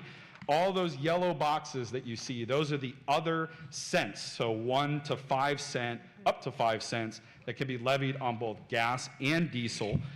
Can be adopted in addition to the 6 cent by supermajority or referendum. And this also would be distributed to the cities based on a 5-year transportation expenditure formula. So good news is that it would be collected at the countywide level and then distributed to the counties and the local municipalities as well. We're looking at potential revenue generation of about $6.4 million annually. That's the county share. And then highlighting the last piece of this, which is that 9-cent tax that I mentioned earlier. That's the one highlighted in red or green. So it's currently being levied for diesel, could also be levied for gas, and that would be a little bit lower generation, about 2.7 million annually. But this one does not have to be distributed to the cities. So that's the slight wrinkle with this, is that 5-cent gas, diesel, coordination with the county and the city and the cities, the 9-cent could just be collected by the county. And then to wrap up our other revenue sources, looking at mobility fees and public services taxes. Mobility fees, these are an alternative to transportation impact fees. Mobility fees are something that have become a little bit more common over the last 10 to 15 years, both throughout the country and throughout the state of Florida. If folks want, if local municipalities want to shift away from a impact fee model, transportation impact fee model, to more of a mobility fee model, we've seen local municipalities doing that. Really what this does is provide a little bit greater flexibility to fund sidewalks, trails, transit facilities, complete streets projects. Public services tax, so this is getting into electricity, natural gas, those different public services that most folks pay for. A 1 to 10% tax could be levied by the counties and municipalities, generating upwards of about $33 million annually, depending on the adopted rate that would get put into play. So a few more number slides, and then we'll wrap up. So I don't want you, there's a lot of numbers on this table specifically. I really want you all to focus on the lower right-hand corner. These are in millions and billions of dollars. What we see here, these are the projected revenues from the 2045 LRTP for the different funding, for some of the different funding sources that we discussed. Half-cent sales surtax, 1 cent. The LOFT is really the LOGT. At the time, it was LOFT. And then that 9 cent for diesel or for gas. And what we're seeing is that if you project out over those next 20 years, 2026 to 2045, we're seeing anywhere between 1.2, 1.3 to upwards of $2.3 billion of potential revenue that could be generated when you look at these different funding sources. So keeping those numbers in mind and translating it back to the graphic I showed earlier, look at what that shortfall is, about $2.3 billion. So if we're looking at potential revenue sources to close this gap, we have some that are already in, that could already be in play, that could really help close that gap. Now, I will say the previous slide didn't necessarily get into some of the nuance between the charter tax and the local sales tax. So there's potential that these numbers could be a little bit higher depending on what funding sources are levied. So with that, I'll pass it off to Georgiana to chat about next steps. All right, so last 2 slides. So I think we were going to start with from the governing board strategic plan. It's important to acknowledge that the strategic advantage of local funds, to be able to provide the local funds to be able to secure the additional state and federal funding. And that really should be the takeaway today, and how the region can maximize the local money to further, tap into the available state and federal funding. So that really covers the first 2 bullets there under short term. And these are action items from the governing board strategic plan, if you remember.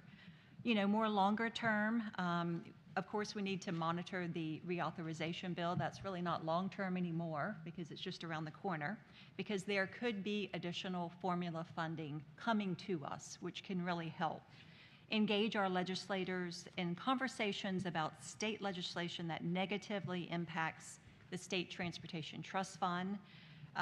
You know, every session there seems to be funding that is moved out of the trust fund into non-transportation purposes. And it's a killer. It can be devastating to the work program. So it really is an education. Only pursue appropriations if they're drawn from general revenue. I think appropriations are fantastic because we have been able to get some things done. But if an appropriation comes out of the Transportation Trust Fund, that is not new money. All of that money is programmed on projects in the 5-year work program. So it needs to come from general revenue. And then encourage our legislatures to support and fund DOT's research on potential revenue replacement options. That has got to be done at some point in the future. And then to kind of end, and this is the slide that a TAC member suggested that we add. And, you know, this really kind of brings it home. We listed some of the projects on the priority list identified in the long-range plan. Let's start with State Road 524. Basically, London Boulevard to Industry is programmed, or we have it funded in between 2036 to 2040 time band. It is the only section of the 524 widening that we could afford with the available revenue that the DOT gave us to build the plan. You know, with inflation, that's $4 million more funding, more money that it's going to cost us within that time band.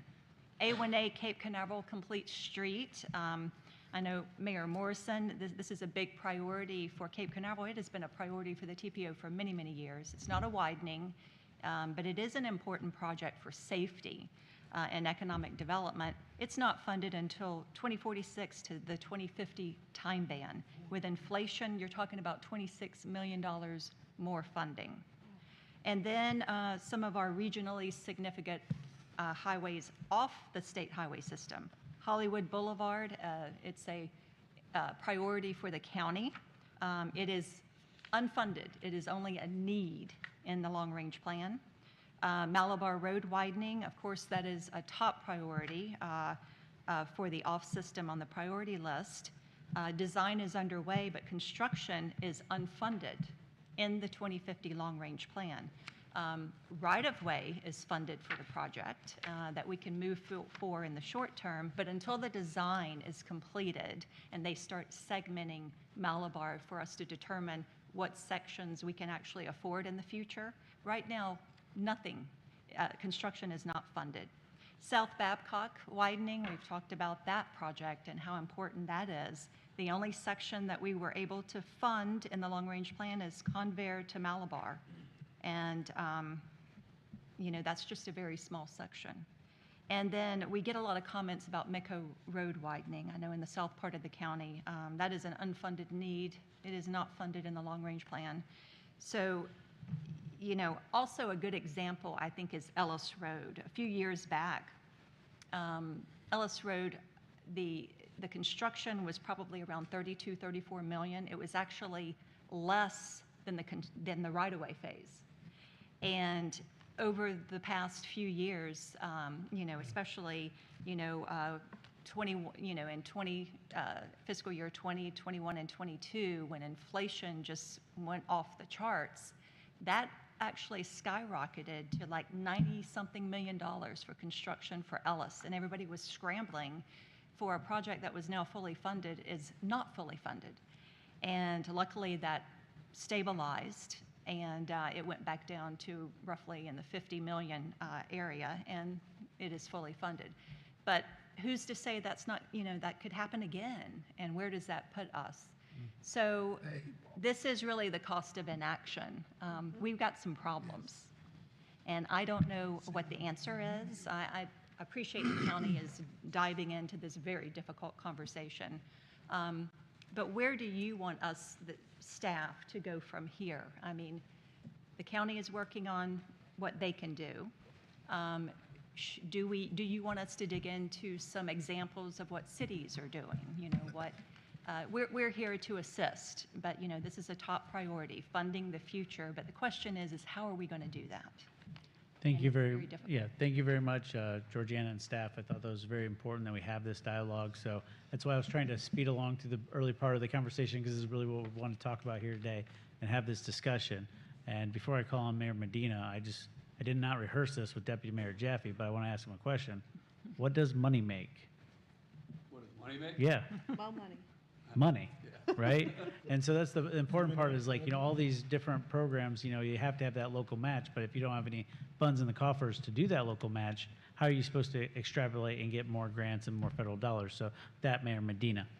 So first of all, thank you. That was an outstanding study, and I know it took a lot of hard work.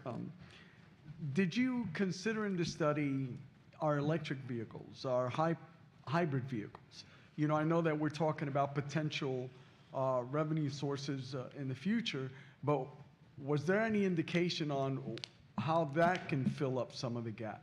Because I might have missed that. So, yeah. Well, are you referring to, you know, future legislation that may actually tax Yes. EVs? We have not looked into what that amount of funding would be, but there is legislation, is my understanding, and so I think it will happen. It's only a matter of time. Whether it happens this session or not, I'm not really sure. There have been some studies out there. Travis, are you aware of any information that we could get our hands on? Yeah, I know around the country, different agencies are looking at kind of like mileage-based user fees. And so that would target, you know, any and all vehicles that would be traveling. I've seen a lot of that more out west. I don't know if, you know, I haven't looked in to see what the results of those are, but I know that that's a discussion at the national level that I've Yes, seen. sir. And I was looking at how that could fill some of that gap, right? So that's what prompted me in that question. Thank you, Mr. Chair. Then moreover, I wanted to follow up with the direction that we may want to take as a body. Something to be cautioned about is we already have 0.5% tax, I believe the citizens are going to vote on here. And so to add anything else at this given time, I don't think, from my perspective, we should even be suggesting that to our brothers in the county, brothers and sisters in the county. Those are my thoughts. I just wanted to publicly say that. I also believe that there might be a way where we can collectively think about how we're going to handle this local option gas tank tax, because I do know that you eloquently said it, over 2 decades we haven't done anything, but certainly we do have the authority to start looking in that direction. And so that concludes my comments, Mr. Chair. Thank you. Thank you, Mayor Medina. And something I just want to say, because this is something I think about, and it's not, again, not putting pressure on the county specifically, but what can we do as a city to address these needs, to go after matching funds? To my knowledge, no city has enacted their gas tax. I believe in 2024, 16.2 million people, 16.2 millions of gallons of gas were filled in the city of Titusville. But what percentage of them were Titusville residents? Right, there you go. I think it was about 60%. So that means 40% transient, 40% people going to and from the Cape. Cape Canaveral is a good example. How many of those are actual residents? And so if you look at that and go, okay, how do we get more money without putting it on the backs of our residents? So that's why this conversation needed to be had. Commissioner Delaney. Thank you. I just wanted to mention that I brought this up a couple months ago, the local gas taxes, and unfortunately I didn't get support at that time to look into it, but there was some conversation about possibly putting it before the voters for the local gas taxes. What we were talking about at our last meeting was I wasn't necessarily advocating on behalf of any which direction. All I was trying to do was start a conversation about what our needs are, where we're at, and what are the possible funding fixes for this. And So I agree with you that I don't, Mayor Medina, I don't think that it would be a good idea to put an additional tax along with sorrel. The one thing that I was wondering about was the possibility of possibly expanding the language in sorrel to allow for all infrastructure to be paid for. You know, that's something that we could look into. And I know that some of the discussion that was had publicly at our meeting was that it might be a lift because some of the city, like, we'll have to redo our interlocal agreements and whatnot. And so I'm curious to hear about what the cities feel about that.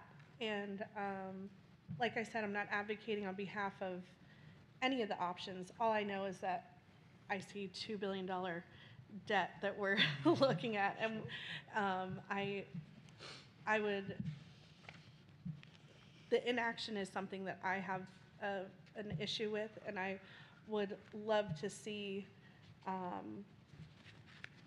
some kind of conversation about how we can move forward and fill some of these needs, because I know especially down in the south end, you guys are being, you know, really affected by transportation. Do I respond, Mr. Chair? Mayor Medina. So, thank you for that question, ma'am. And I think I'd like to answer it this way. I have two of my colleagues here, and I have to be cautious with what I say because this may come before our city council. But with that being said, when I first arrived in Brevard County back in 1988, it was such a pristine Indian River Lagoon, man.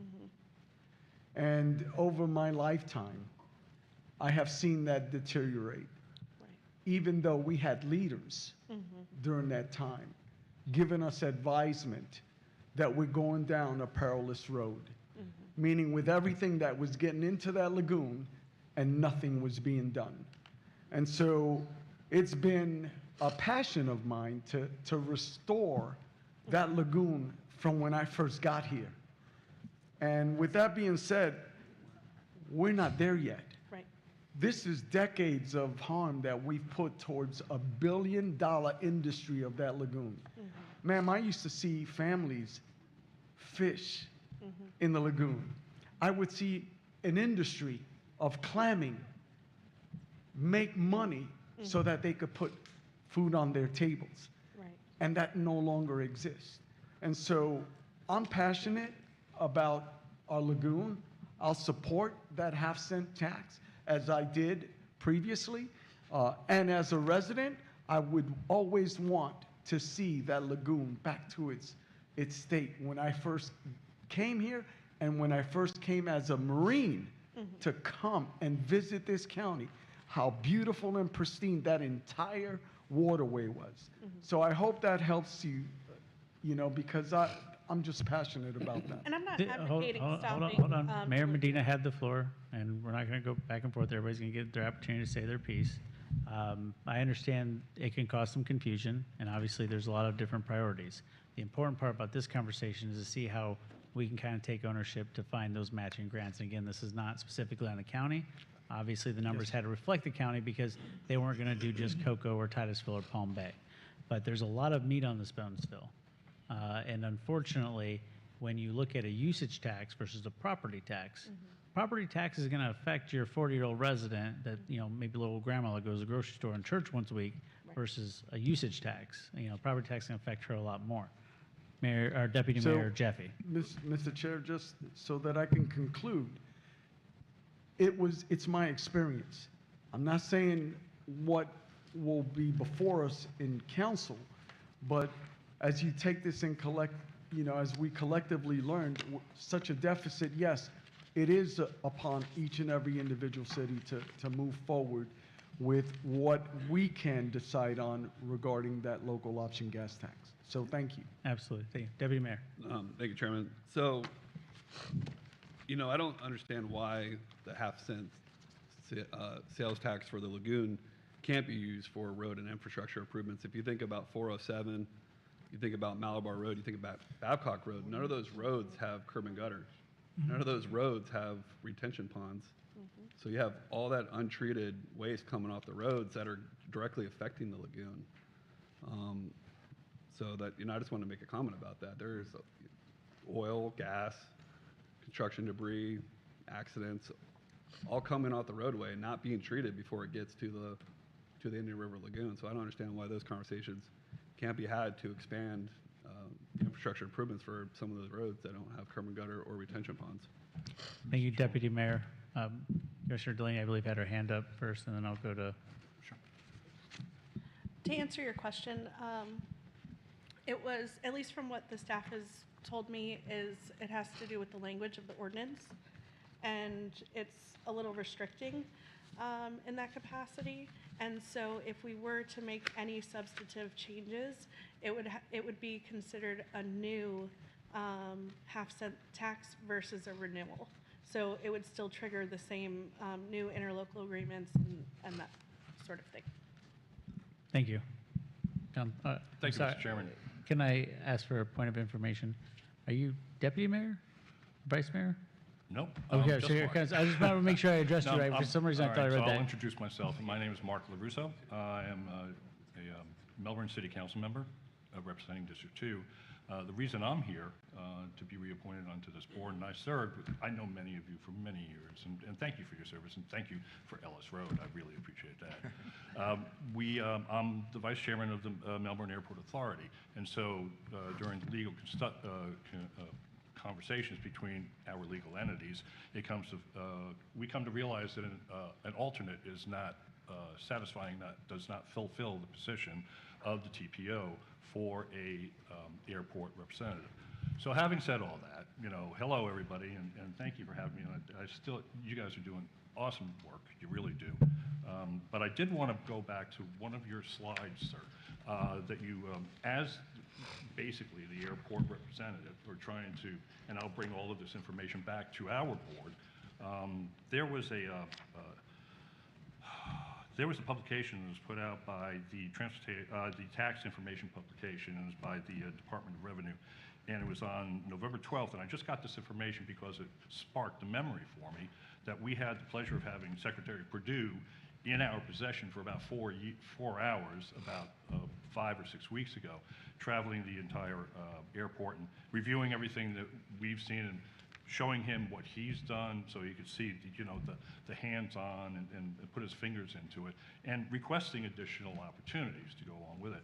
But one of the frustrations, it seems, is that there's a repeal of aviation fuel excise tax effective as of January 1st, 2026, and you had indicated in one of your revenue sources that there is a fuel excise tax, aviation fuel.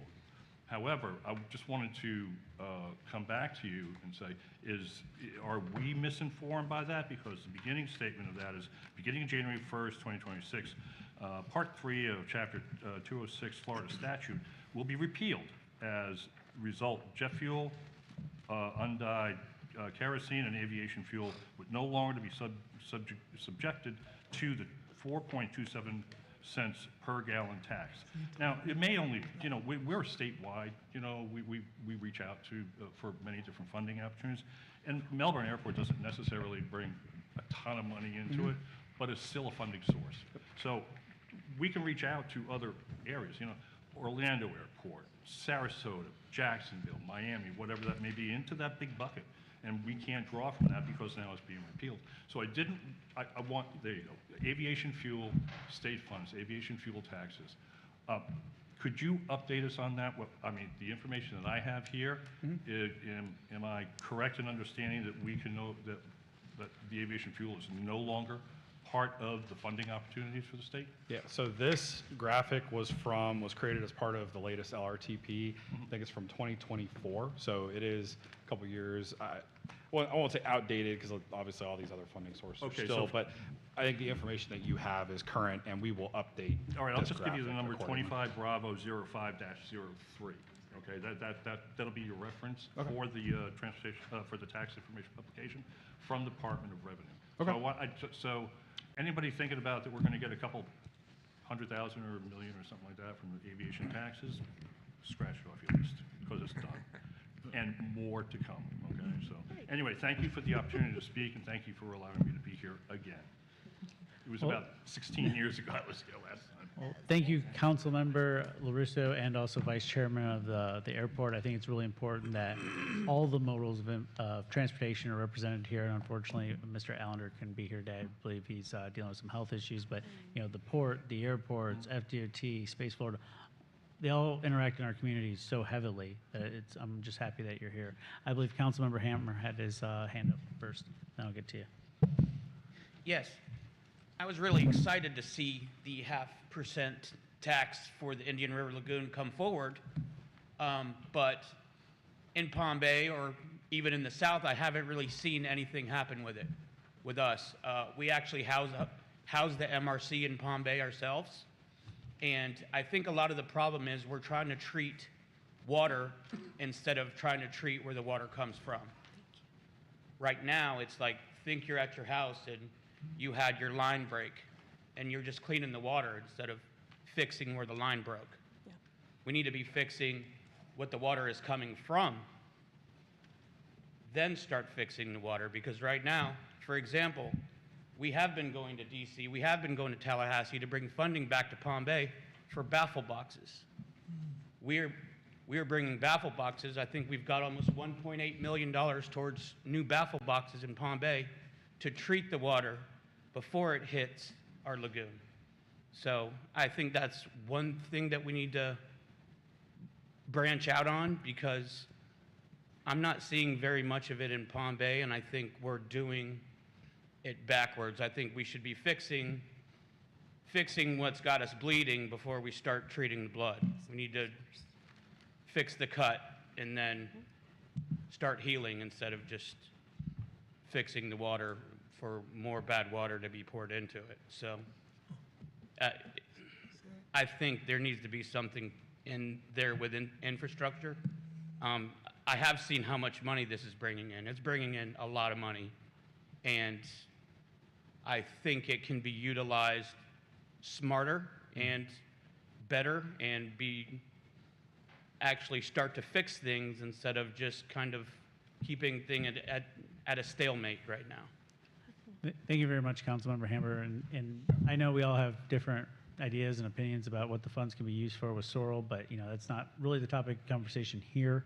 It's about how we can drive more funding. And don't get me wrong, I think we all have our own opinions, but I completely agree. Root cause analysis is important. And I know in Palm Bay, getting everybody off septic tank would be a much help to the lagoon versus, maybe doing a study, right? I get that.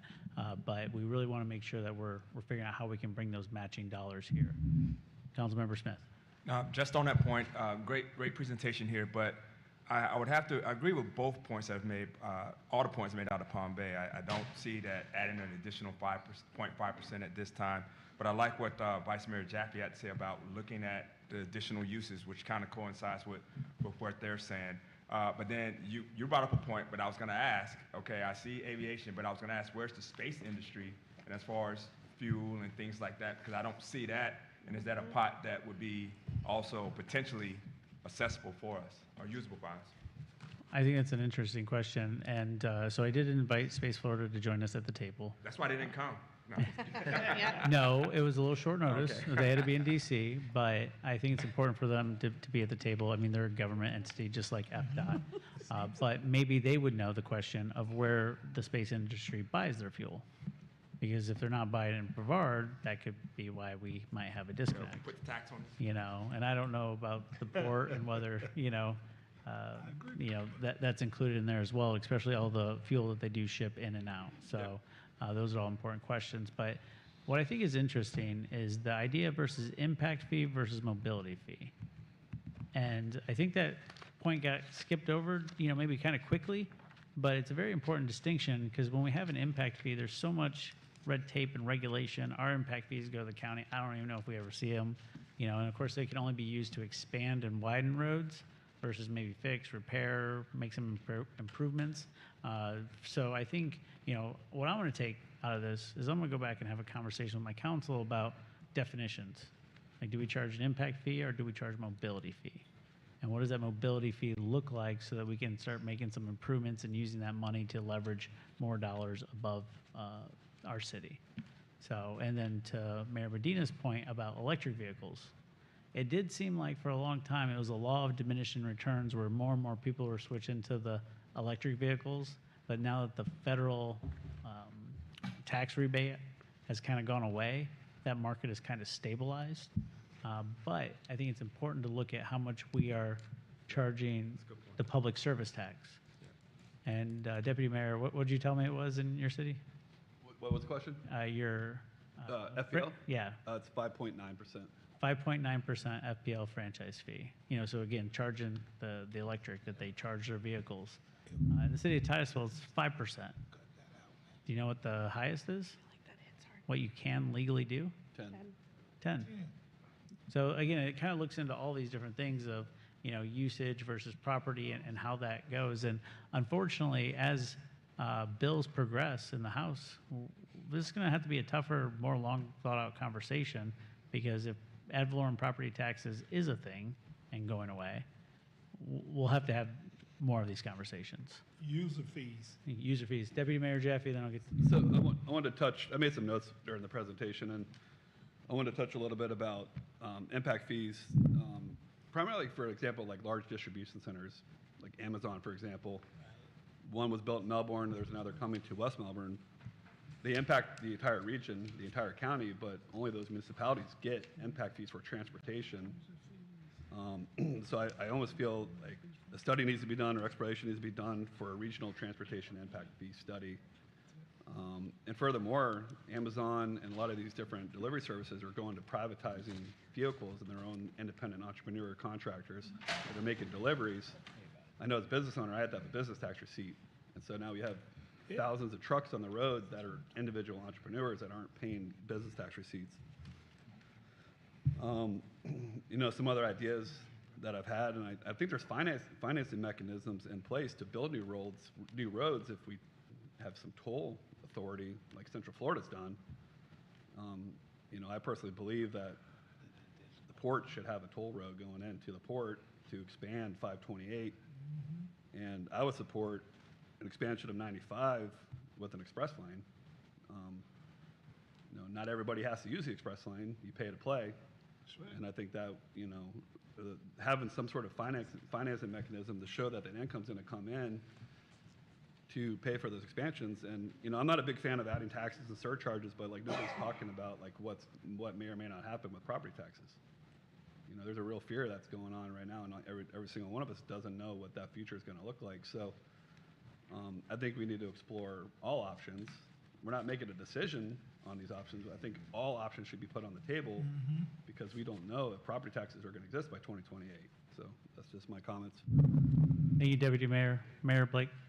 Since we're discussing petroleum fuel, what about the cruise line ships? Do they acquire their fuel or refueling here at our port?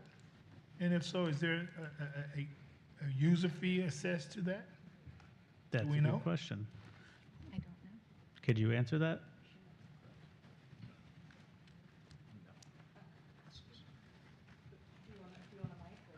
Yeah. You want my mic? Here, take my mic. Okay. I mean, I just looked at him like, that guy works at the port, let's ask him. I mean, since we're talking about petroleum, help me understand. I mean, is that revenue getting away? I don't know. It's going to the port. Bob Busser, I'm the Senior Director of Environmental at the port. The answer is yes and no. Can you get closer to the mic, sir? I don't think his mic's working. I don't think it's. I can talk loud. So. No, man, take it, bro. Here. I get two of them now. Oh!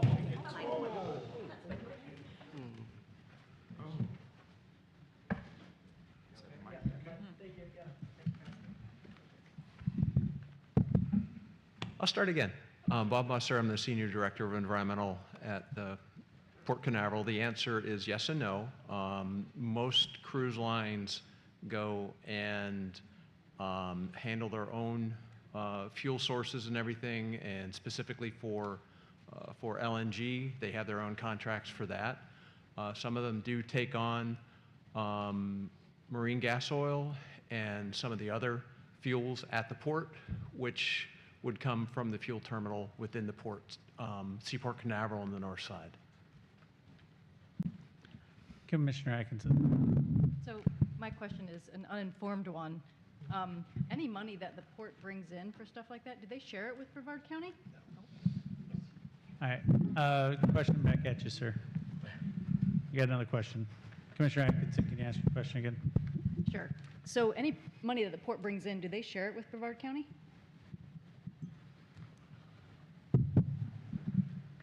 In terms of motor fuel sales, LNG sales, any taxes added to the fuel sales at the port?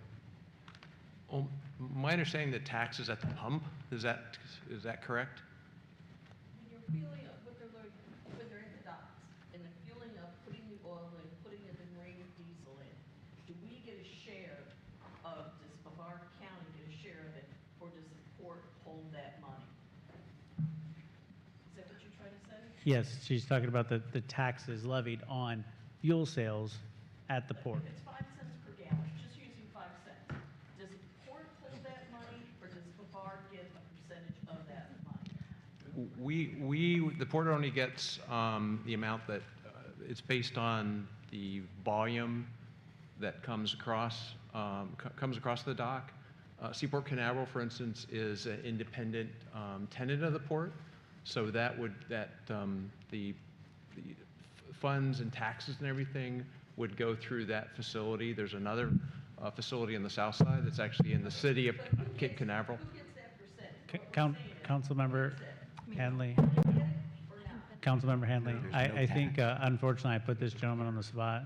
So I would have to get we'll have more information to you. We'll have to table this conversation, but I think that'd be a good presentation. Is about the import and exports into our community through Port Canaveral and how that impacts our funds for transportation. And then we'll also have one from Space Florida. We'll talk about all of them. And then when Brightline gets here, we'll bring them to the table. You know? I got you, man. So, Great minds think alike. Mayor Osmer.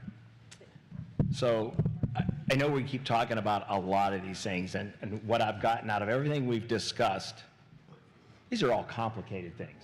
Mm-hmm. I think the simplest thing, and believe me, it's very brave for any elected official to say, I want to raise taxes, right? Because we all know the backlash that happens behind that. But the reality of it is, just looking at the local option gas tax, and you can compare us with every county there is in the state, and we're the lowest. I wouldn't go out on a limb and say, okay, let's make it all up in one lump sum and let's go to the max. It may be a suicidal venture to do that, but not to take any of it at all, even if it's the 7th cent or the 8th cent, or taking the 9th cent for gasoline. To me, that seems a more simpler, easier, something that we could do now without having to talk about the half cent going to the lagoon, right? Again, if we have to go through this and we have to change it and change the language, and then, I mean, again, that's to me, that's down the road type talk. That's not going to fix us today. I'm looking at what are we going to do to fix this year, 2026. What are we going to do to get more money? Because if we don't, what we just showed up there is inaction for all these years. And we can't keep doing nothing and talking about it. And again, I understand it is not popular to tell people. And I also understand it almost seems that if we don't include somehow EVs, then you are only taxing a certain percentage of people. However, that is what it is today, right? I don't know that we have the ability as the county or as municipalities to start charging EVs. So that's not on the table for us to try to go that way.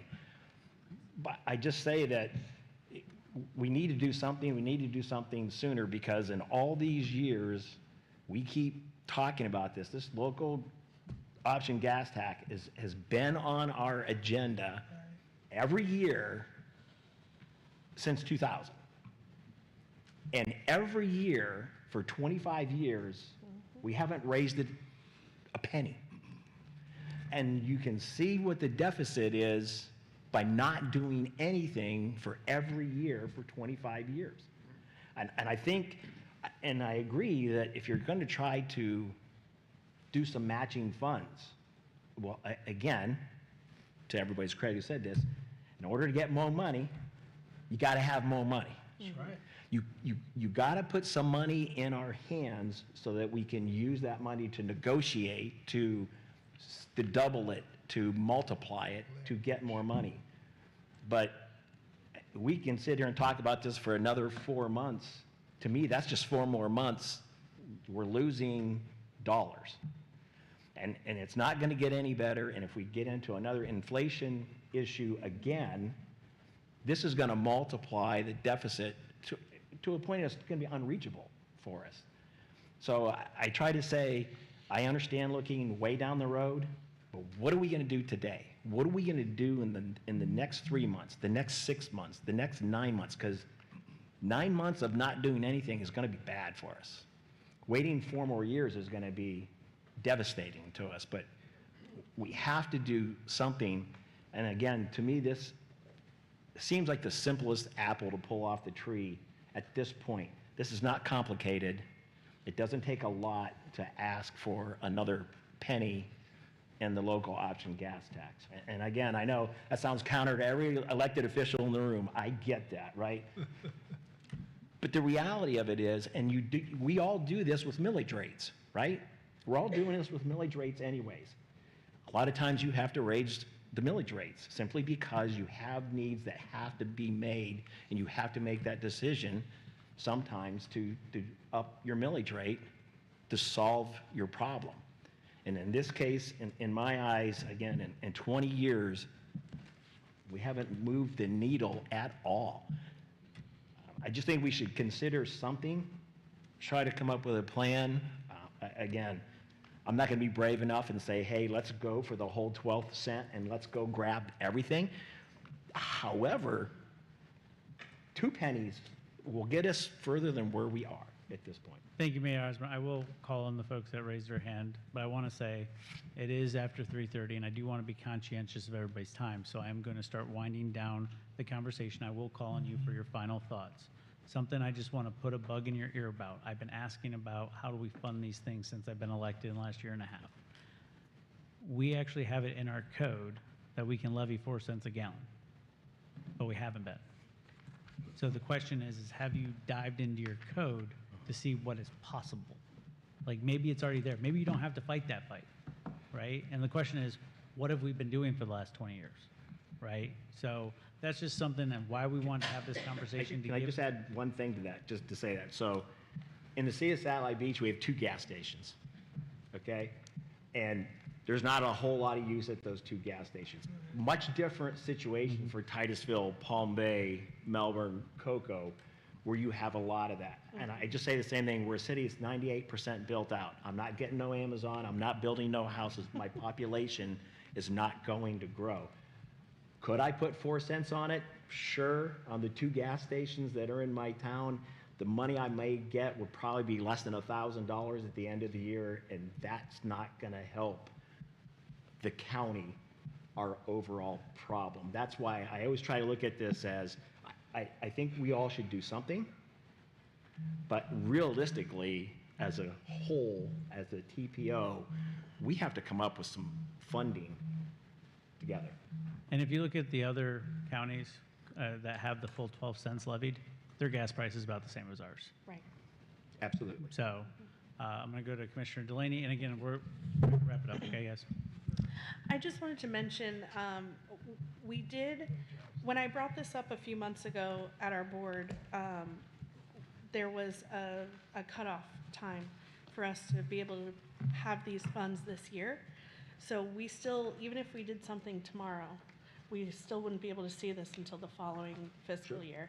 So that's why this conversation is, you know, pretty open because, and the other thing I wanted to mention, if we levied up to the 12 cents, that would only produce, I think, if I'm remembering correctly, 8.2 million per year, so that's like not a whole lot of money versus if we made, say, Sorrel a 1-cent tax. I mean, it would fill our need. And I'm not advocating for either one. I'm just saying there's a lot of options here. Thank you, Commissioner Delaney. Councilmember Hanley. I like your idea. Can you use the mic, please? Sorry. I like your idea, but I think some of the taxpayers, if we go into a gradual situation, it's like maybe 6 months at 1%, then after 6 months we do 2%, raising it up so people get it.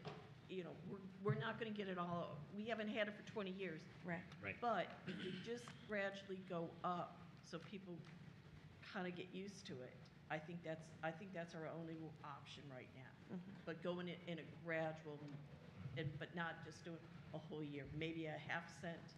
I don't know if we can do a half cent. Georgine, you probably don't know that off the top. Talk with your city attorney. Pardon me? Talk with your city attorney. But we could do things like that, but go up gradually because that's the only way we can do it. I mean, but I think if we go in smash dab, like you said, at 12%, unless we were really desperate, like Sanibel was or something like that, then that's a different story. But I think if we go up gradually at a slower rate, not a slow, but a rate.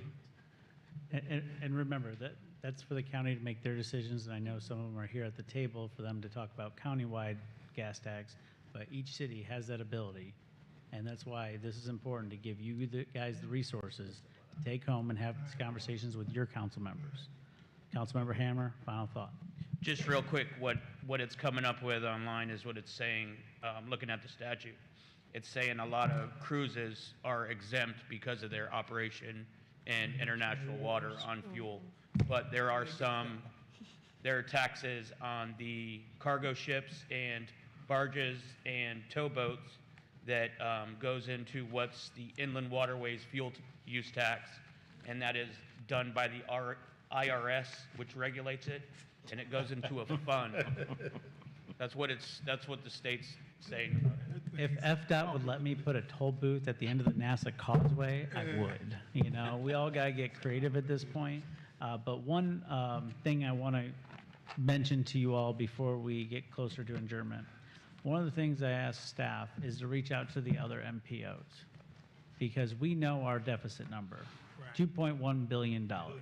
It was actually in the front page of the Florida Today. But what is the state number? What are the other MPOs showing as a deficit as they do long-term plan? Because I don't think it's compelling enough of a message when we go to Tallahassee to go, hey, Brevard County is 2.1 billion short. Because even if we convince all 5 House members and both senators, they still got to convince the other members of their body. So what we need to have is a collective number that we all, as a TPO, MPO members from across the state, can go to our elected officials and go, hey guys, we are $500 billion short over the next 20 years. You guys are balancing a budget. Keep this budget number in mind. So that's the final thought I want to leave you, is something we're working towards so we can get that number out to you so that we guys can have those conversations.